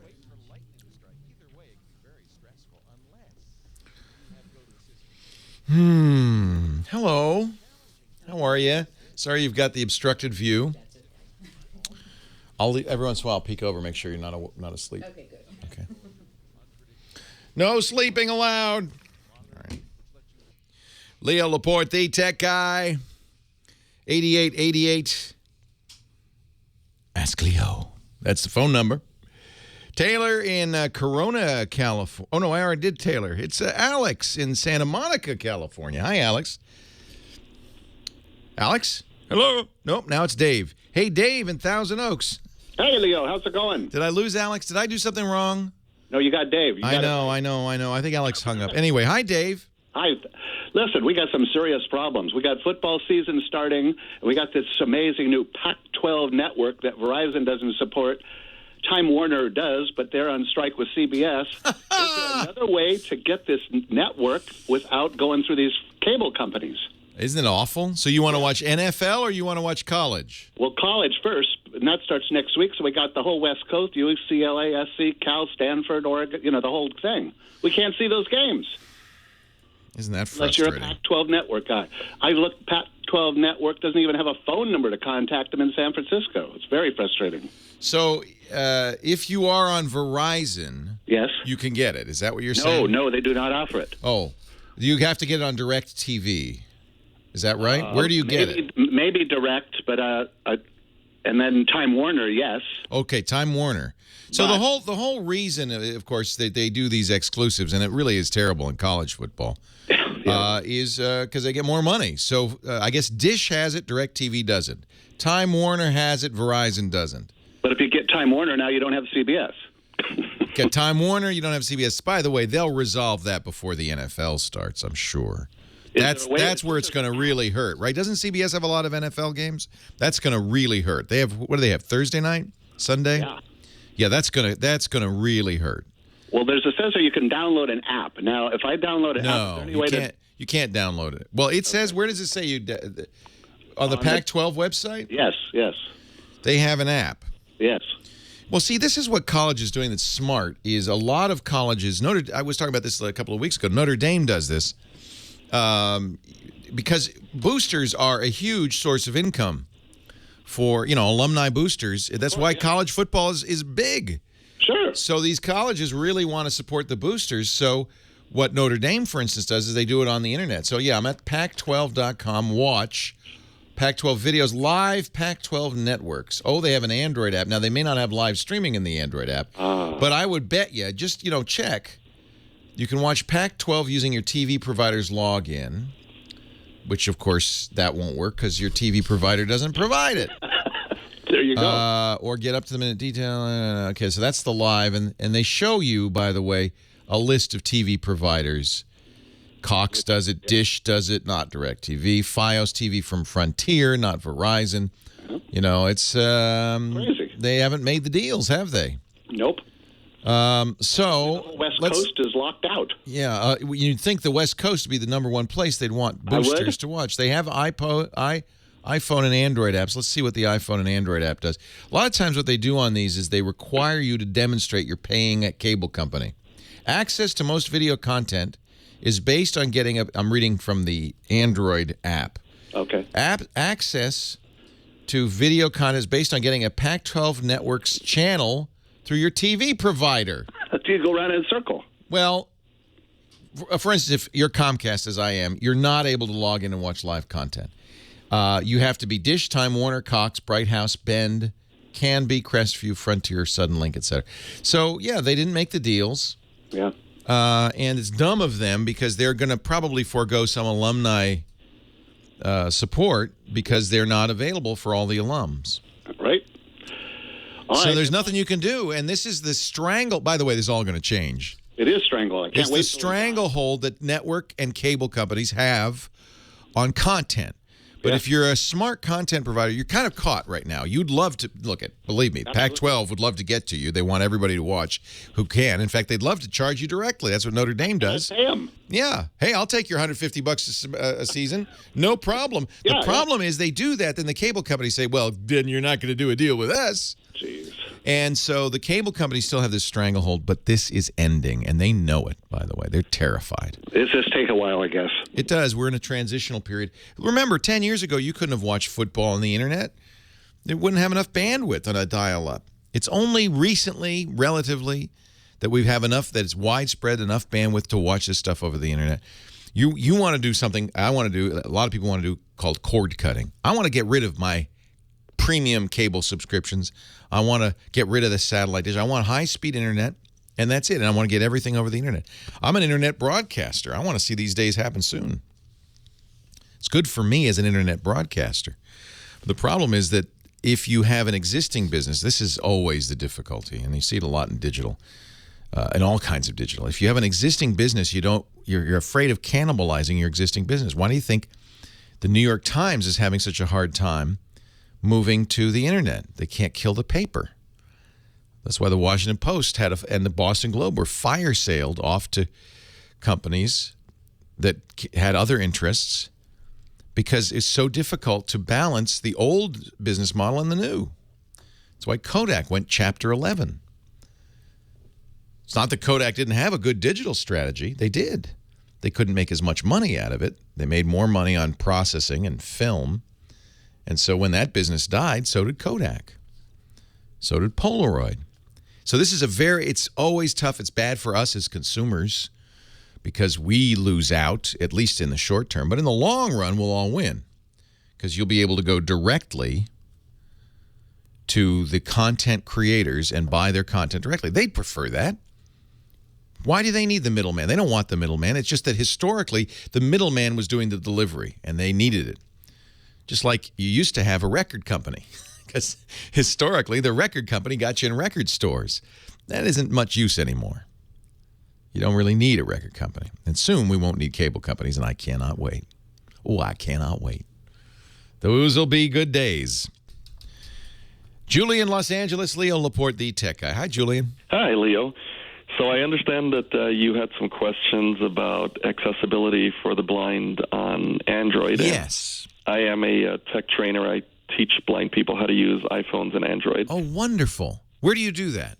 I do it for myself. And if anybody would like, I can give contact information. Fabulous. It's my website is www.techjv.com. So it's the word tech, and then my initials, JV.com. Now, tell me, how does Android hold up? And, he wanted to be able to, for instance, scroll through his contacts by letter and hear the letters spoken out loud. Yes. With every major update to Android, there's been great strides made in accessibility. And it's to the point now where Android accessibility is just about as good as iOS accessibility. They work differently. Some of the gestures are different. But a totally blind person can be just as functional on an Android phone as they can an iPhone. Yeah, iPhone did a great job early on with accessibility. I was very impressed. But I do see more and more apps on Android phones. Is there a particular Android phone you'd recommend? I always recommend the pure Google phones because they don't have those overlays on them. Right. They work best. For example, the interface on the Samsung phones, not the Samsung, I'm sorry, the HTC phones, gets in the way of accessibility. And the nice thing is the Nexus 4 is inexpensive direct from Google, so just $300-some bucks. And you own it outright. Hey, thank you, Julian. Leo Laporte, the tech guy. I would think Moto X would be a great choice. Here is Kevin Spacey.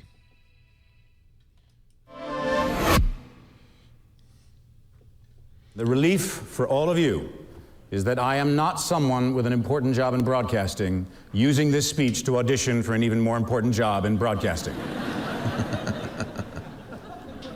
House of Cards, creatively, actually follows the model more often employed here in Great Britain. The television industry here has never really embraced the pilot season looked to by the networks in the United States as a worthwhile effort. And now look, of course, we went out to all the major networks with House of Cards, and every single one was interested in the idea, but every single one wanted us to do a pilot first. And it wasn't out of arrogance that David Fincher and Beau Willem and I were not interested in having to audition the idea. It was that we wanted to start to tell a story that would take a long time to tell. We were creating a sophisticated, multi-layered story with complex characters who would reveal themselves over time, and relationships that would need space to play out. And the obligation, of course, of doing a pilot, from the writing perspective, is that you have to spend about 45 minutes establishing all the characters and create arbitrary cliffhangers and basically generally prove that what you're setting out to do is going to work. Netflix was the only network that said, we believe in you. We've run our data, and it tells us that our audience would watch the series. We don't need you to do a pilot. By comparison, last year, 113 pilots were made. 35 of those were chosen to go to air. 13 of those were renewed, but most of those are gone now. And this year, 146 pilots were shot. 56 have gone to series, but we don't know the outcome of those yet. But the cost of these pilots was somewhere between $300 and $400 million a year. Holy moly! That makes our House of Cards deal for 2 seasons look really cost-effective. Clearly, the success of the Netflix model, releasing the entire season of House of Cards at once, proved one thing. The audience wants the control. They want the freedom. If they want to binge, as they've been doing on House of Cards and lots of other shows, then we should let them binge. I mean, I can't tell you how many people have stopped me on the street and said, thanks, you sucked 3 days out of my life. And through this new form of distribution, we have demonstrated that we have learned the lesson that the music industry didn't learn. Give people what they want, when they want it, in the form they want it in, at a reasonable price, and they'll more likely pay for it rather than steal it. Thank you. Well, some will still steal it, but I think we can take a bite out of piracy. So I predict that in the next decade or two, any differentiation between these platforms will fall away. Is 13 hours watched as one cinematic whole really any different than a film? Do we define film as being something 2 hours or less? Surely it goes deeper than that. If you're watching a film on your television, is it no longer a film because you're not watching it in a theater? If you watch TV show on your iPad, is it no longer a TV show? The device and the length are irrelevant. The labels are useless, except perhaps to agents and managers and lawyers who use these labels to conduct business deals. But for kids growing up now, there's no difference. Watching Avatar on an iPad or watching YouTube on a TV or watching Game of Thrones on their computer. It's all content. It's just story. And the audience has spoken. They want stories. They're dying for them. They're rooting for us to give them the right thing. And they will talk about it, binge on it, carry it with them on the bus and to the hairdresser, force it on their friends, tweet, blog, Facebook, make fan pages, silly GIFs, and God knows what else about it. Engage with it with a passion and an intimacy that a blockbuster movie could only dream of. You bet. And all we have to do is give it to them. The prize fruit is right there, shinier and juicier than it's ever been before. So it will be all the more shame on each and every one of us if we don't reach out and seize it. And I want to leave you with the words of a man as good as any to address the nexus of commerce and art, Mr. Orson Welles, who once said, "I hate television. I hate it as much as peanuts. But I just can't stop eating peanuts." Thank you. Right on. Right on. That is awesome. He's a good speaker. I didn't know what a good speaker he is. I've interviewed him a couple of times, and Dana Brunetti, who's his producer and who made the Netflix deal, told me that he'd get us Kevin before season 2 of House of Cards. He's a really good speaker. I guess he's an actor. But not all actors are good speakers. If you've ever watched the Oscar ceremony, you know that's the case. He really was... if you haven't seen House of Cards... and he's absolutely right. It's what we've been saying all along. If you're a content creator, all you really want to do is get these middlemen out of the way because they're not helpful. They get in between you and your audience. Yeah, he's funny. Kevin's a very funny guy, very talented. Yeah, I don't know. I mean, Twit.tv is kind of, we're one of the few, if not the only, at least in the U.S., network that's doing what it's doing. My friend Will Harris has a channel Flip in England, but it's more like a YouTube channel. Nobody's doing the live stuff that we're doing, I don't think. I don't know of anybody that is.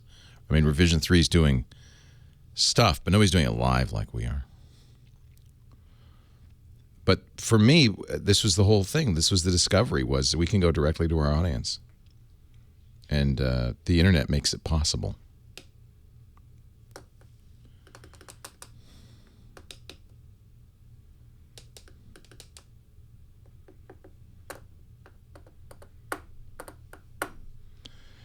Yeah, no, I'm trying very hard to get him on triangulation. It's not up to me, obviously.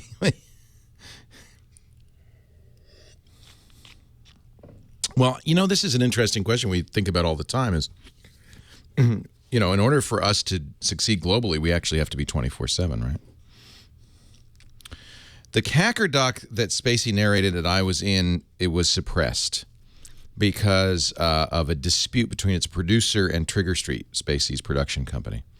And it briefly emerged on YouTube before it was suppressed again, and I saw it. It was very good.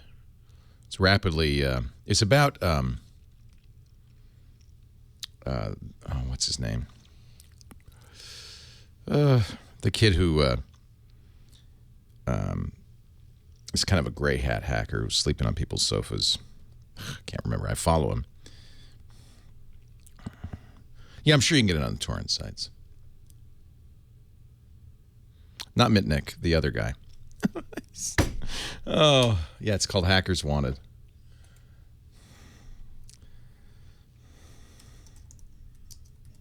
Oh, let's fix that. It is the 25th, though, right? Why did they take the date off of my printouts? Adrian Lamo, that's his name.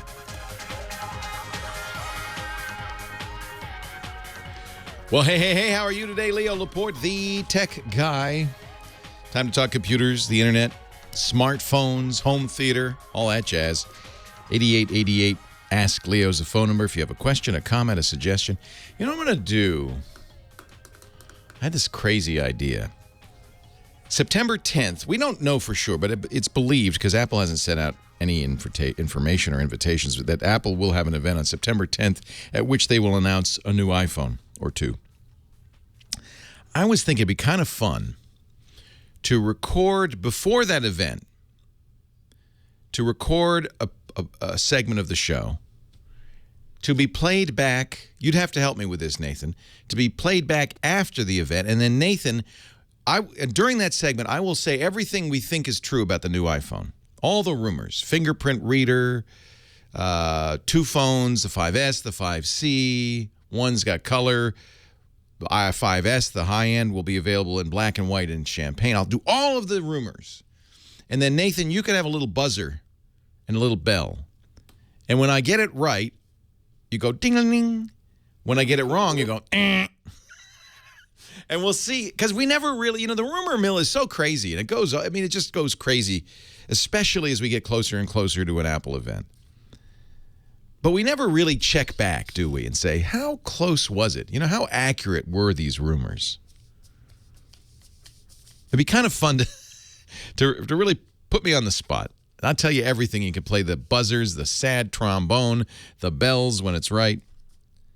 Sometimes people do those bingo cards. You do see that sometimes. The tech sites will publish a bingo card that has all of the guesses: fingerprint reader, color backs, and you write them into each one, and then you fill out the bingo card as you watch the event. I think we might do that. That'd be kind of fun. They are supposedly, and this I find hard to believe, making a gold iPhone or champagne. Although, as I think about it, I realize, yeah, I'd buy that. So maybe that's not a bad idea. They're also thinking, I believe, of putting a fingerprint reader where the home button is. I can think of all sorts of good reasons to do that if they could make it work. And that's something I would also mention about these rumors is it may be true right now that Apple intends to put a fingerprint reader in. It may be a very accurate rumor, and I think it is. We've seen pictures of the frame and stuff, but this has happened before. If they can't get it exactly right before the launch, sometimes they just yank it. You might get the iPhone that has designed a spot for a fingerprint reader, but doesn't have a fingerprint reader because they never could get it to work right or accurately or reliably or whatever. So it's completely possible that the rumor is true, both true and false. Do you care about a fingerprint reader in your phone? Maybe not right now, but this is the kind of thing Apple could make a big difference with. If it were accurate and reliable, you could use it to, very simply, to unlock your phone. You just put your fingerprint right on that home button. Phone unlocks. Wouldn't that be cool? Wouldn't have to remember a password or whatever. And best yet, if your phone got lost or stolen, and this is becoming a real problem with iPhones, bad guy couldn't use it. Unless he took your finger at the same time, but that would be too creepy. No. See, maybe that now how much would you pay? How about this? What if, and Apple already has an application to do this, there's a wallet on your phone. Apple calls it their passport. Right now it's kind of silly. It's just got grocery coupons in it and movie tickets, airplane tickets, that kind of thing. But what if it also had credit cards? What if they decided, hey, now that we have a fingerprint reader that's reliable and accurate and secure, we could actually put money in that wallet. We could actually put credit cards and even cash into there, debit cards. And all you'd need to do is authenticate it with your thumbprint, and then you could use that phone as your wallet. Wouldn't that be interesting? One of the big issues right now with money is something called authentication. Money transfers can be secure and reliable as long as we can prove that each side of the transaction is who they say they are. If I could say, if you know for sure I'm me, and I know for sure you're you, and I know who you are, it's safe to give you money. I can track you down if you steal, did you read the story about the woman who bought 4 apples? She thought they were iPhones, but they were actually just apples. If that happened, yes, she got 4 boxes. She'd mail ordered, and she got 4 boxes of delicious, crisp, juicy apples, but not the iPhone she was hoping for or paid for. But what if the authentication were in there? She knew exactly who ripped her off.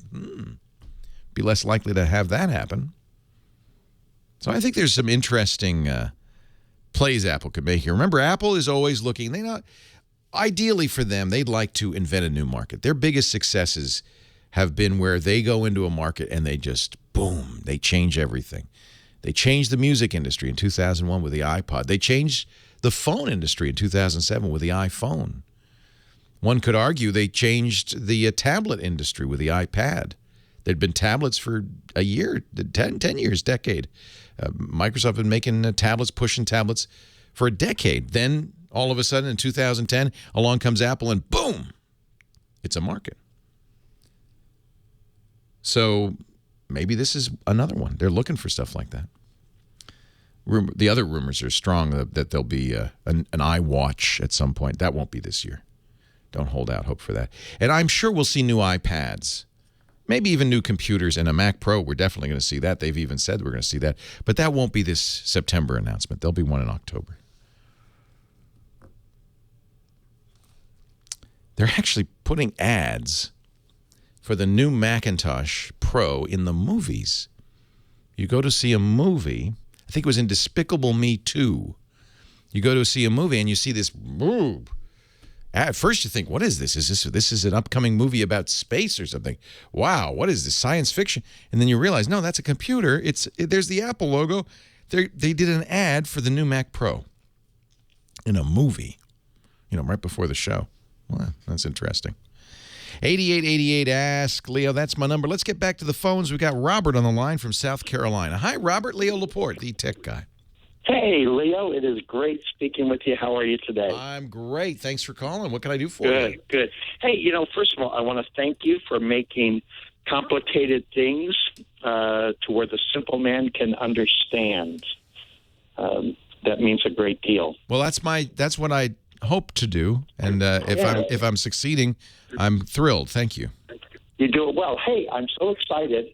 I am officially cutting the cord in September, and I need a little advice in my guest room upstairs because it's got limited need for programming. I bought a Roku device, installed that, and I love it. Yeah, me too. I love those Rokus. Yeah. And I got me a Netflix account, and so between that and Crackle and some of the other things, plenty of programming for upstairs.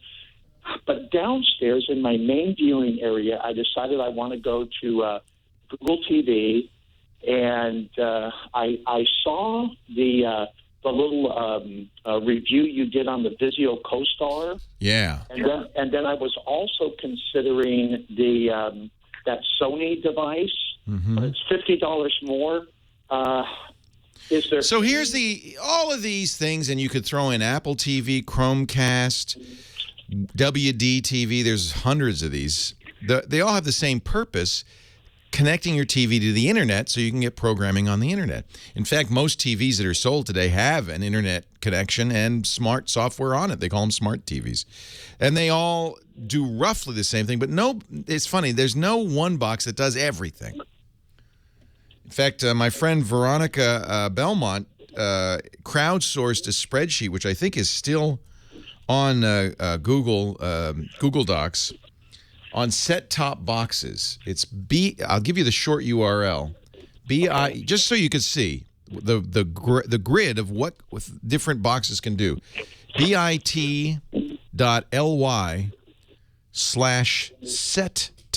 SETTOP. And she's got in here a list of all the different set-top boxes, hundreds of them, and what they can and cannot do. When we come back, we'll talk a little more. Leo Laporte, the tech guy. Is that it? Hold on just a sec. We got to take a little break. But this front page is the simple one. They've cleaned this up since I saw it last, but it's still awfully complicated. The front page is a simple one. It has Roku, WT TV, Popbox, Pop Boy, Boxy, Apple, Pivos, CoStar, Sony, and RCA. And so you can go across the board and see, what kind of networking it has, resolution available. All of them are 1080p now, which is good, or almost all of them. And then whether they have Amazon, Netflix, Hulu Plus, Vudu, YouTube. Those are kind of the biggies. Roku does not have YouTube still, which is, really weird. As you can see, there's nobody green all the way across. Nobody, which is kind of sad. So this is a great way to look at, and they've really kept this up. Veronica started this, but the crowd has really made this wonderful. So they have this. This is under $200 set-top boxes. They have media console or PC. It's PlayStation 3, Xbox, TiVo, Mac Mini. Non-electric. This is a joke. Camping, fireplace, puppet theater. All red, by the way, although there is a puppet app. That's just a joke. And then there's the old version, which is so big, I don't think it can even load anymore. It just got way out of control. So the front page now is probably pretty much everything you need. His site can't be down. It's Google. It's Google. So, maybe we broke Google. That can't be possible. Mine is also saying trying to reach Google.com. Dude, we crashed Google. Okay, this is a first. You all went there and you crashed Google. You can't crash Google. How is that? Yeah, well, I mean, a lot of people are saying the site's not responding. The site is Google. Google Docs isn't robust, huh? A lot of people hit it, it goes down. Wow. We broke Google Drive. I guess 1 million people just went there. Like 1 million voices shouting out in pain.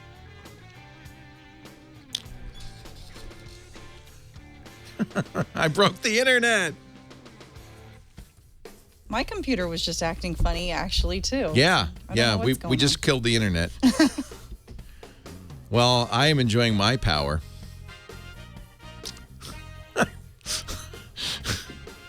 Wow.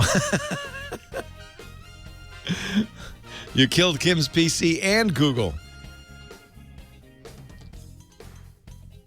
I have the same thing, kind of. It says working, trying to reach google.com, working, cannot reach google.com.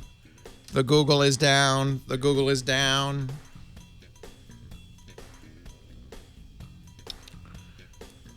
Here, Mr. Normal, go to this URL, bit.ly/settop,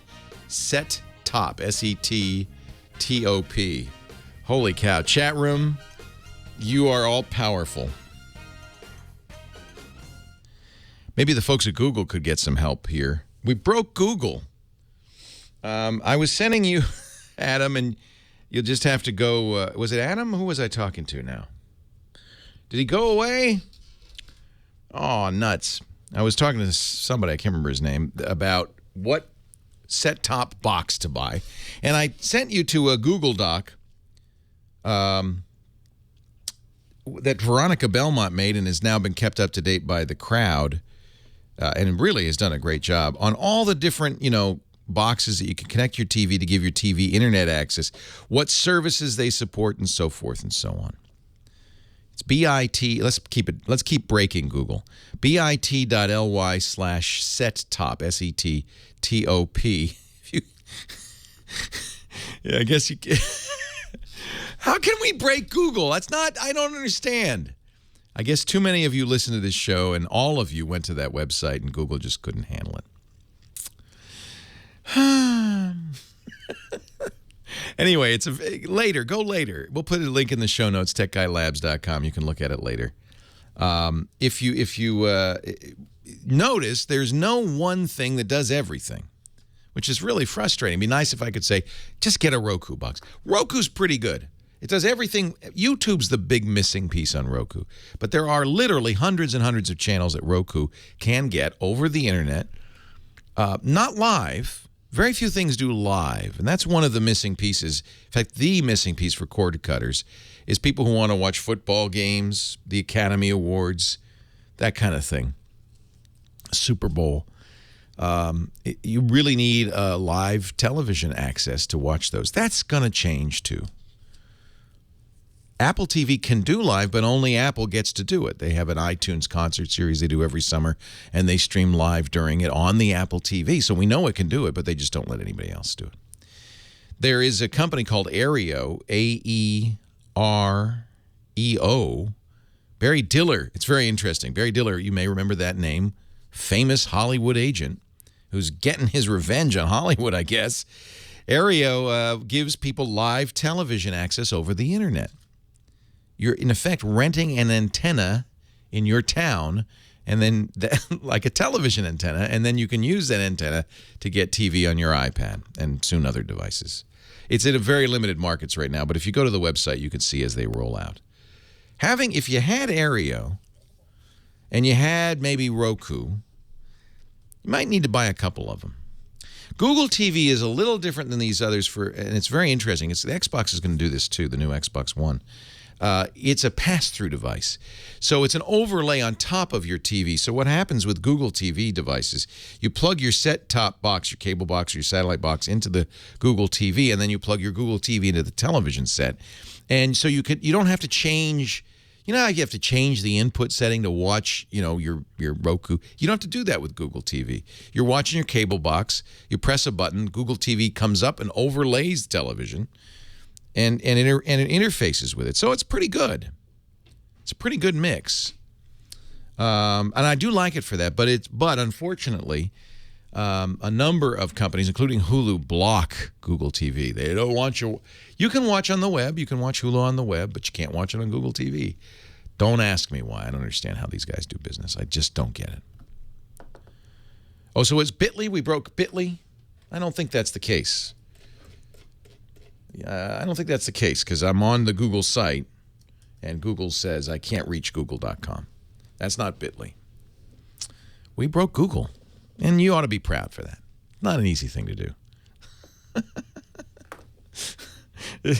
It's pretty amazing. My recommendation probably is to get a Roku box. That's probably the best basic starting point. If you want Apple's ecosystem, if you want to use iTunes, then you probably should get an Apple TV 2. I like this new Chromecast. I think that's quite interesting. But it's very limited in its abilities right now. Don't know. I don't know what to tell you. There's no perfect solution yet. We are, again, in the transition time. Out of Pittsburgh, Pennsylvania, Leo Laporte, the tech guy. Hi, Leo. How are you doing today? I'm well. How are you? Very well. Leo, I'm looking for a new laptop for myself, but I want to get a Ubuntu laptop to compete with my wife's new Ubuntu laptop, and I want to know what my options are. Well, I wouldn't get I did try it. Dell does make, they're one of the few companies that make, and there are some others that specialize in Ubuntu laptops. I did buy Dell's Ubuntu laptop. It was overpriced. You're better off just getting a Windows laptop and then putting Ubuntu on it. Sure. Well, I was hoping that, and I don't know, maybe I'm incorrect in this assumption, but I was hoping that I could get a higher-end computer with a, Ubuntu laptop on it for a lesser price than I would for a... Yeah, you'd think. There's no Microsoft tax, right? Yeah, that's what I was hoping for. Yeah, I mean, Microsoft, we're not sure. They don't say how much they charge companies to put Windows on a computer, but it's not a lot. It's $30 thereabouts. She purchased a computer maybe 6 months ago from, I don't know, maybe System 76 or some Linux-specific, some small company out of California somewhere. Right. And it seems, like for the price of about $800, came relatively decked out. And I wanted to know if there were any other options out there that... Well, I bought as I said, I bought the Dell Ubuntu laptop, and it's funny because it still has a Windows key on the keyboard, so I know they're just repurposing their regular Windows laptop. It was not cheap. It was like $1,300. Wow. It wasn't i7. It was loaded at 8 gigs of RAM and all of that stuff. System 76, does sell these, and you're not paying the Microsoft tax, so that's good. The XPS 13 I got is great in the sense that Ubuntu runs right out of the box. It's got all the right drivers. There's no configuration. And if you do it yourself, there's always a little fussing around. But if you're if you understand Linux, if you've used it before, it's not the end of the world. There are other companies that sell, hardware. In fact, if you go to Ubuntu's certified hardware site, you can, at Ubuntu, ubuntu.com, you can see a list of Lenovo, Dell, IBM, and HP laptops that are certified to run Ubuntu. Sure. But what I'm looking for is down the road support. If there's, and that's why you'd go to an HP or a Dell or a Lenovo. I don't know. System 76 is around now, but who knows what their long-term... Sure. It's just you don't know. So what we're talking about, Ubuntu is a flavor of a free operating system called Linux, Linux. Ubuntu is probably the best known, ubuntu.com. But it's not the only one by any means. The nice thing about Linux, besides the fact that it's free, really, I don't think that's the main selling point. The main selling point is it's a very reliable, robust Unix, and it's very well supported by third parties and so forth. You can get it on, from a variety of places and put it on almost any computer. So I would do that. Leo Laporte, the tech guy. Oh, that's neat. It was 22 years ago today. Sergeant Pepper taught the band to play.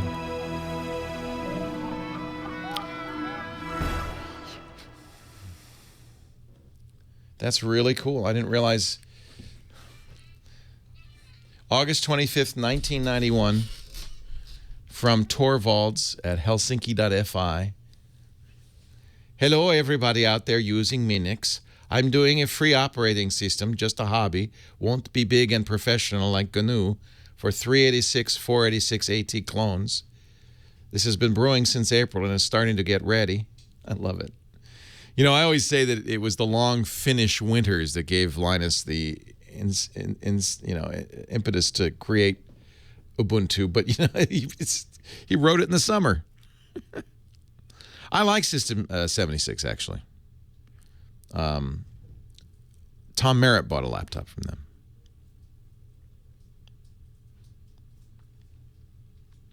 The funny thing is, more people use Linux now than any other operating system in the world. And I'm not talking on the desktop. I'm talking on Android. I'm talking on the internet.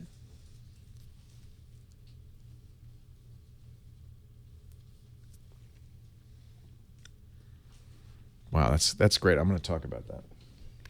Let's put this in the show. I send this to Chad.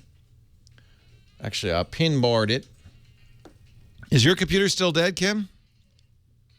No, I had to completely reboot it. Well, you did reboot it. Yeah, Wow. but then now people It's not their fault. Now people think that Heather is stalking me or something. Why Heather? Why blame Heather? Because when I log on, it comes up as Oh, it's Heather. H-bomb. Right, Yeah. right, So right. somebody... So she has that set up to automatically log her in. Yeah, but Ah. somebody, I don't know who, is changing me to Kim. And so they had to do that. Yeah, /Nick and then put Kim. Yeah. So where is Heather? I mean, do you know what she's doing? I believe she's at some music festival in Monterey. The What a first surprise. something festival. She's such a rock and roller. I know. She's amazing. Yeah. A lot of energy, that girl. No kidding. She loves to rock out. So we had a woman that was trying to figure out the whole new Verizon unlimited. They're trying to lure the unlimited customers to this new limited plan. Well, there's that, but I guess there's a new one, which is, I think, what killed my computer. But it was the Max something. Have you heard of that yet? Oh, let me check it out. I had the link, and I think that's what killed the computer. Look at this. This is a map of Petaluma, California.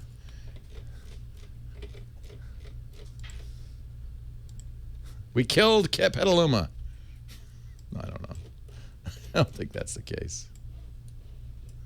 These are internet outages. Wouldn't it be funny if this were Petaluma?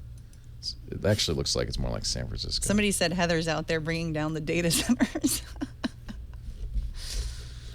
Oh, it's Google. Is it because I tried to Google something? No, we did bring down Google. We actually did. It must be a coincidence. Right? The Google CDN is down in Mountain View. I'm going to just believe that we did it. We were talking about Linux, the Linux operating system, and the free Linux operating system. And, you know, I think it's really cool. It was written by a Finnish graduate student back in 1991. Actually, today is the 22nd anniversary of him telling the world about it. His name is Linus Torvalds, really, really sweet guy. He sent out an email in 91, which was no mean feat. It was to the comp.os.inix news group saying, hello, everybody out there using Minix. Minix was a very primitive teaching operating system. I'm doing a free operating system, just a hobby, won't be big and professional like GNU, for 386 AT clones. That's how long ago this was. You know what's ironic? I was doing this show back then. This has been brewing since April, and that's how long I've been doing this show. It's been brewing since April, and it's starting to get ready. I'd like any feedback on things people like or dislike in Minix, as my OS resembles it somewhat. I'm currently ported Bash, that's the command line, and GCC, that's the C compiler. And things seem to work. This implies I'll get something practical within a few months. Yes, it's free of any Minix code. It has a multi-threaded file system It's not portable, and it probably never will support anything other than AT hard disks. Yeah, well, 22 years later, it actually is the most used operating system in the world. If you use an Android phone, you're using Linus Torvalds Linux. If you use the internet, 9 out of 10 servers you visit are using Linus Torvalds Linux. You use Linux every day. You bet you didn't even know it.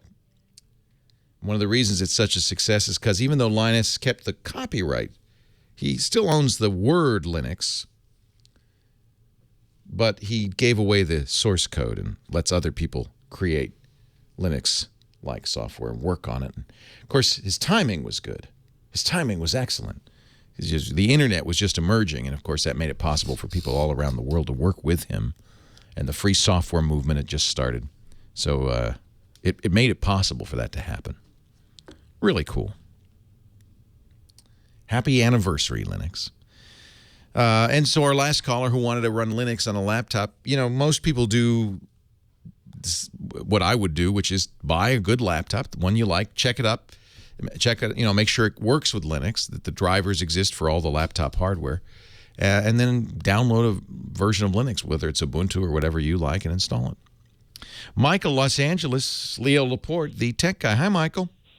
Hey, Leo, how's it going? It's going great. How are you? Yeah, a little while back, you had a caller who wanted to know about some ripping software, and I'd like to give a free plug to my favorite. It's called a Magic DVD Ripper. Magic DVD Ripper, and this is a Windows-only tool? So far as I know, yeah. Yeah. And is it free or is it commercial? Well, it's a little bit of both. They give you 5 uses for free, and then they want you to buy it. So at least you can see how it works. Yeah. It's like, if you buy it, it's like $30, $35 or so. MagicDVDRipper.com. Good. You've had good results. Excellent. It goes to my videos. And does it do, let me ask you, if it now copies DVDs, does it, I see it's a separate program for Blu-rays. Right. That's quite new. I haven't tried it yet because I don't have a Blu-ray player. Yeah, Blu-ray, the movie industry realized what a mistake it had made with DVDs because, the decryption. So DVDs are copy protected. There's anti-piracy software on all movies, all DVDs. And it was a high school student who cracked it mere months after the DVD format came out. As a result, he earned the name. His name was John Lech Johansen. He's a Norwegian feller, high school student. He won the name DVD John. He's gone on to other great, wonderful things. He'll be 30 years old in November. But way back when DVD John was in high school, he cracked the DVD format, and the movie industry said never again because they couldn't stop it. It was done. The copy protection was baked into the DVD format. The millions of DVD players had been sold or would be sold, and so there was just no way to back off. So with Blu-ray, they said, we're going to fix this. And they came up with some very interesting techniques, one of which the keys can be changed. The problem with DVDs, the keys can never be changed. The key is known now, nothing you can do about it. And there's one key for all DVDs. So they changed that with Blu-ray. Keys can be revoked. So should something come along that can, widely used to break Blu-ray DVDs, they can revoke the keys. To my knowledge, they've never revoked the keys, despite the fact that a variety of tools for ripping Blu-rays are out, sold commercially even. So good. Magic DVD Ripper. I appreciate the suggestion. Thank you, Michael. Kyle in Los Alamitos, California. Leo Laporte, the tech guy. Hello, Kyle. Leo. How are ya? I'm doing fantastic. Glad to finally talk to you. Thanks for calling in. What can I do for you? So I was curious on what your opinion was on these new camera lens adapters to the iPhone. It's basically a regular case you buy with the iPhone, but on the back is this large plastic adapter for an SLR lens. Yeah. Pretty neat, huh? I wouldn't recommend that. First of all, you have to carry around a lens that weighs more than your phone. I mean, if you really want to. The problem really is that the iPhone's sensor isn't, that good. It's good, but it's not that good, and certainly not worth putting a really great lens in front of it. I use, and I would recommend something a little simpler called the Ollo Clip, OLLOCLIP, and it just slips onto the iPhone. You have to get one for the iPhone model you have. And one kit, I can't remember what it is, 40 or 50 bucks, has 3 different kinds of lenses in it. It has a telephoto zoom lens. Oh, it's expensive. It's 70 bucks. I apologize. A telephoto zoom lens. It also has a wide-angle lens and a macro, which is nice. You can zoom in on flowers and bugs. They also have I guess they don't have the zoom. They have the wide-angle, the macro, and a fisheye lens. And it just slips right on the camera phone. 70 bucks. That's not a bad thing. You can get little rings that go around the camera phone lens, and they're magnets, and then you can magnetically attach other lenses. So if you have an Android camera, those are good solutions. But I don't know if I like. I think that's kind of silly to use a high quality DSLR lens with your iPhone. No, I wouldn't spend my time doing that. Steve, La Crescenta, California. Leo Laporte, the tech guy. Hi, Leo. Great to talk to you. Thank you, Steve. What can I do for you? My question is about having collected multiple exposures of same scenes with digital photography, the ability to rapidly flip back and forth to choose the best one to save. Okay. The problem comes in that sometimes there is a lag between the time the picture comes up and the time when it snaps into fine focus. Right, and that's because to save time loading, they do a low-quality version and then go up to high quality. What program are you using today? Well, I'm software ignorant. I use the arrows on whatever I'm using at the time, whether it's my MacBook Pro or my iPhone or PC. Yeah, I mean, there are programs, Aperture, and I imagine iPhoto does this. It will give you side-by-side. iPhoto will give you a sizable grid, resizable, and you have it, by the way, if you have a Mac, a resizable grid, so you could see 2 pictures at the same time, 3 at the same time. They won't be full-sized, but you can see enough to say, I like that one. I think that's probably the best way to do it. Leo Laporte, the tech guy. Any thoughts about the TotalVirus.com website? I don't know that one. No, I never heard of that. You wouldn't be a reseller, would you?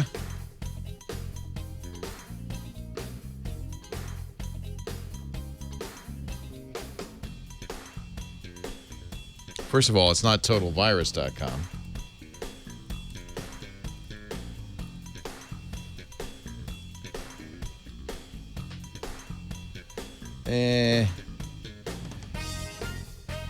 I don't know who's providing this service. I would, maybe it's okay. I don't know. Just use ESET, ESET.com. I know them and trust them.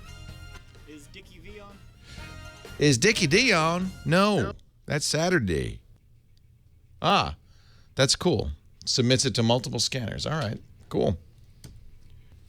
Leo Laporte, the tech guy, 8888 Ask Leo. That's the phone number if you have a question, a comment, a suggestion. Last segment of the Tech Guy Show for this weekend, but I'll be back next weekend talking more tech trash. And I should remind you that if you like this kind of stuff, if you're a geek at heart, or you'd like to be, that it doesn't end here. I keep going 24/7 on the internet, twit.tv. We've got about 30 shows all about technology. I host half of them. All kinds of subjects, Mac, Windows, security, our big news roundtables later on this afternoon. It's all at twit.tv. Back to the phones we go. Robin in San Pedro, California. Leo Laporte, the tech guy. Hi, Robin. Hi, Leo. Thank you for taking my call. Thanks for calling.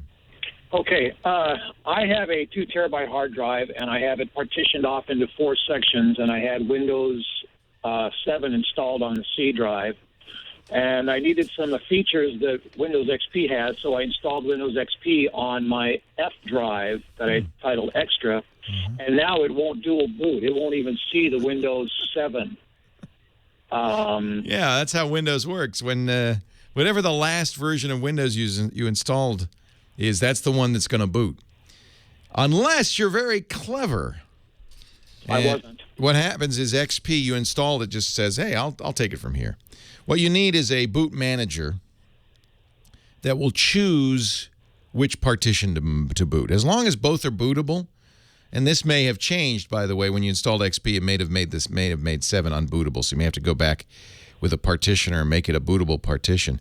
But you can use a boot manager to choose. And there are a lot of different ones. I've in the past recommended something called GAG. It's easy to remember, but I don't know how useful it is these days, because maybe it still is. It's free. It's a GAG, GAG.sourceforge.net. In the old days, you'd put it on a floppy, and it would boot to the floppy, and it would say, oh, I see all these different operating systems. It would then modify the boot partition. See, the way a computer works, there's a sector of the hard drive that gets loaded first, the master boot record. And it says, okay, the operating system's here, go do it. And GAG will actually modify that MBR, master boot record, to run itself. And then it'll say, I see you have 3 different operating systems. Which one would you like to run today? It even works with OS2 and MS-DOS and all sorts of stuff. Of course, to use this now, you'd have to boot. You probably don't have a floppy drive. You'd have to put it on a CD or a USB key and boot.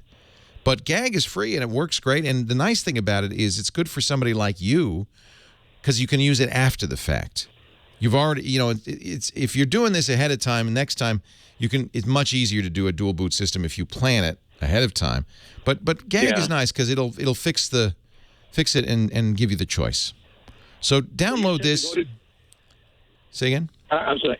You said to go into a partition manager. Well, try. I don't think you may not need to. First thing I would do is just get GAG, put it on a USB key, and boot it, and see what happens. It will see Windows XP and Windows 7. Give you a menu. Say which one would you like to start, and try it. And if everything works fine, don't worry about it. Sometimes the install of XP will say, "Hey, I'm the only bootable thing here," and then you'll have to figure it out. Okay. But I don't think that's going to be a problem. Yeah, GAG is good. I haven't. Yeah, and this fixes this problem, which is not an unusual problem.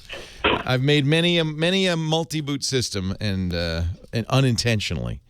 And this has fixed it many a time. There are other choices, quite a few, in fact. BCD edit will make a boot menu. I don't think safe mode. Will safe mode give you the choice? F8? Well, let's say, hey, I see Windows 7 and Windows XP. Which would you like? See, the problem is XP knows nothing about Windows 7. So when you installed XP, it just said, I'll take it from here. It doesn't even think Windows 7 is an installer, is an operating system. If you had taken XP, installed it first, and then installed Windows 7 would have said, okay, I see XP. Do you want me to overwrite it, or would you like a dual boot system? If you go from the older version of Windows to the newer, that works. Doesn't work the other way around, because XP never heard of Windows 7. It can't see into the future, you see. It's a little bit of a flaw. Michelle in Corona, California. Leo Laporte, the tech guy. Hi, Michelle. Hello? Oh, wait a minute. Let me push the button. Hi, Michelle. Hi. Hey, welcome. Thank you. Okay, my question is regarding my SIM card for my cell phone. Okay. Real quick, my husband and I had cell phones together for T-Mobile, and we split up. But he kept paying for my cell phone for about a year. And all of a sudden, like a couple weeks ago, I get a message from them saying that my SIM card number had changed and call if it was incorrect. And I saw my service was off. So I call them, and they told me that just a few minutes ago someone had bought or changed the SIM card, bought it and changed the number. And so I called him, and he goes, your phone's off. So my question is, why would he buy a new SIM card when he doesn't touch my phone, use it, but didn't turn off? Well, he doesn't want to pay for it is why.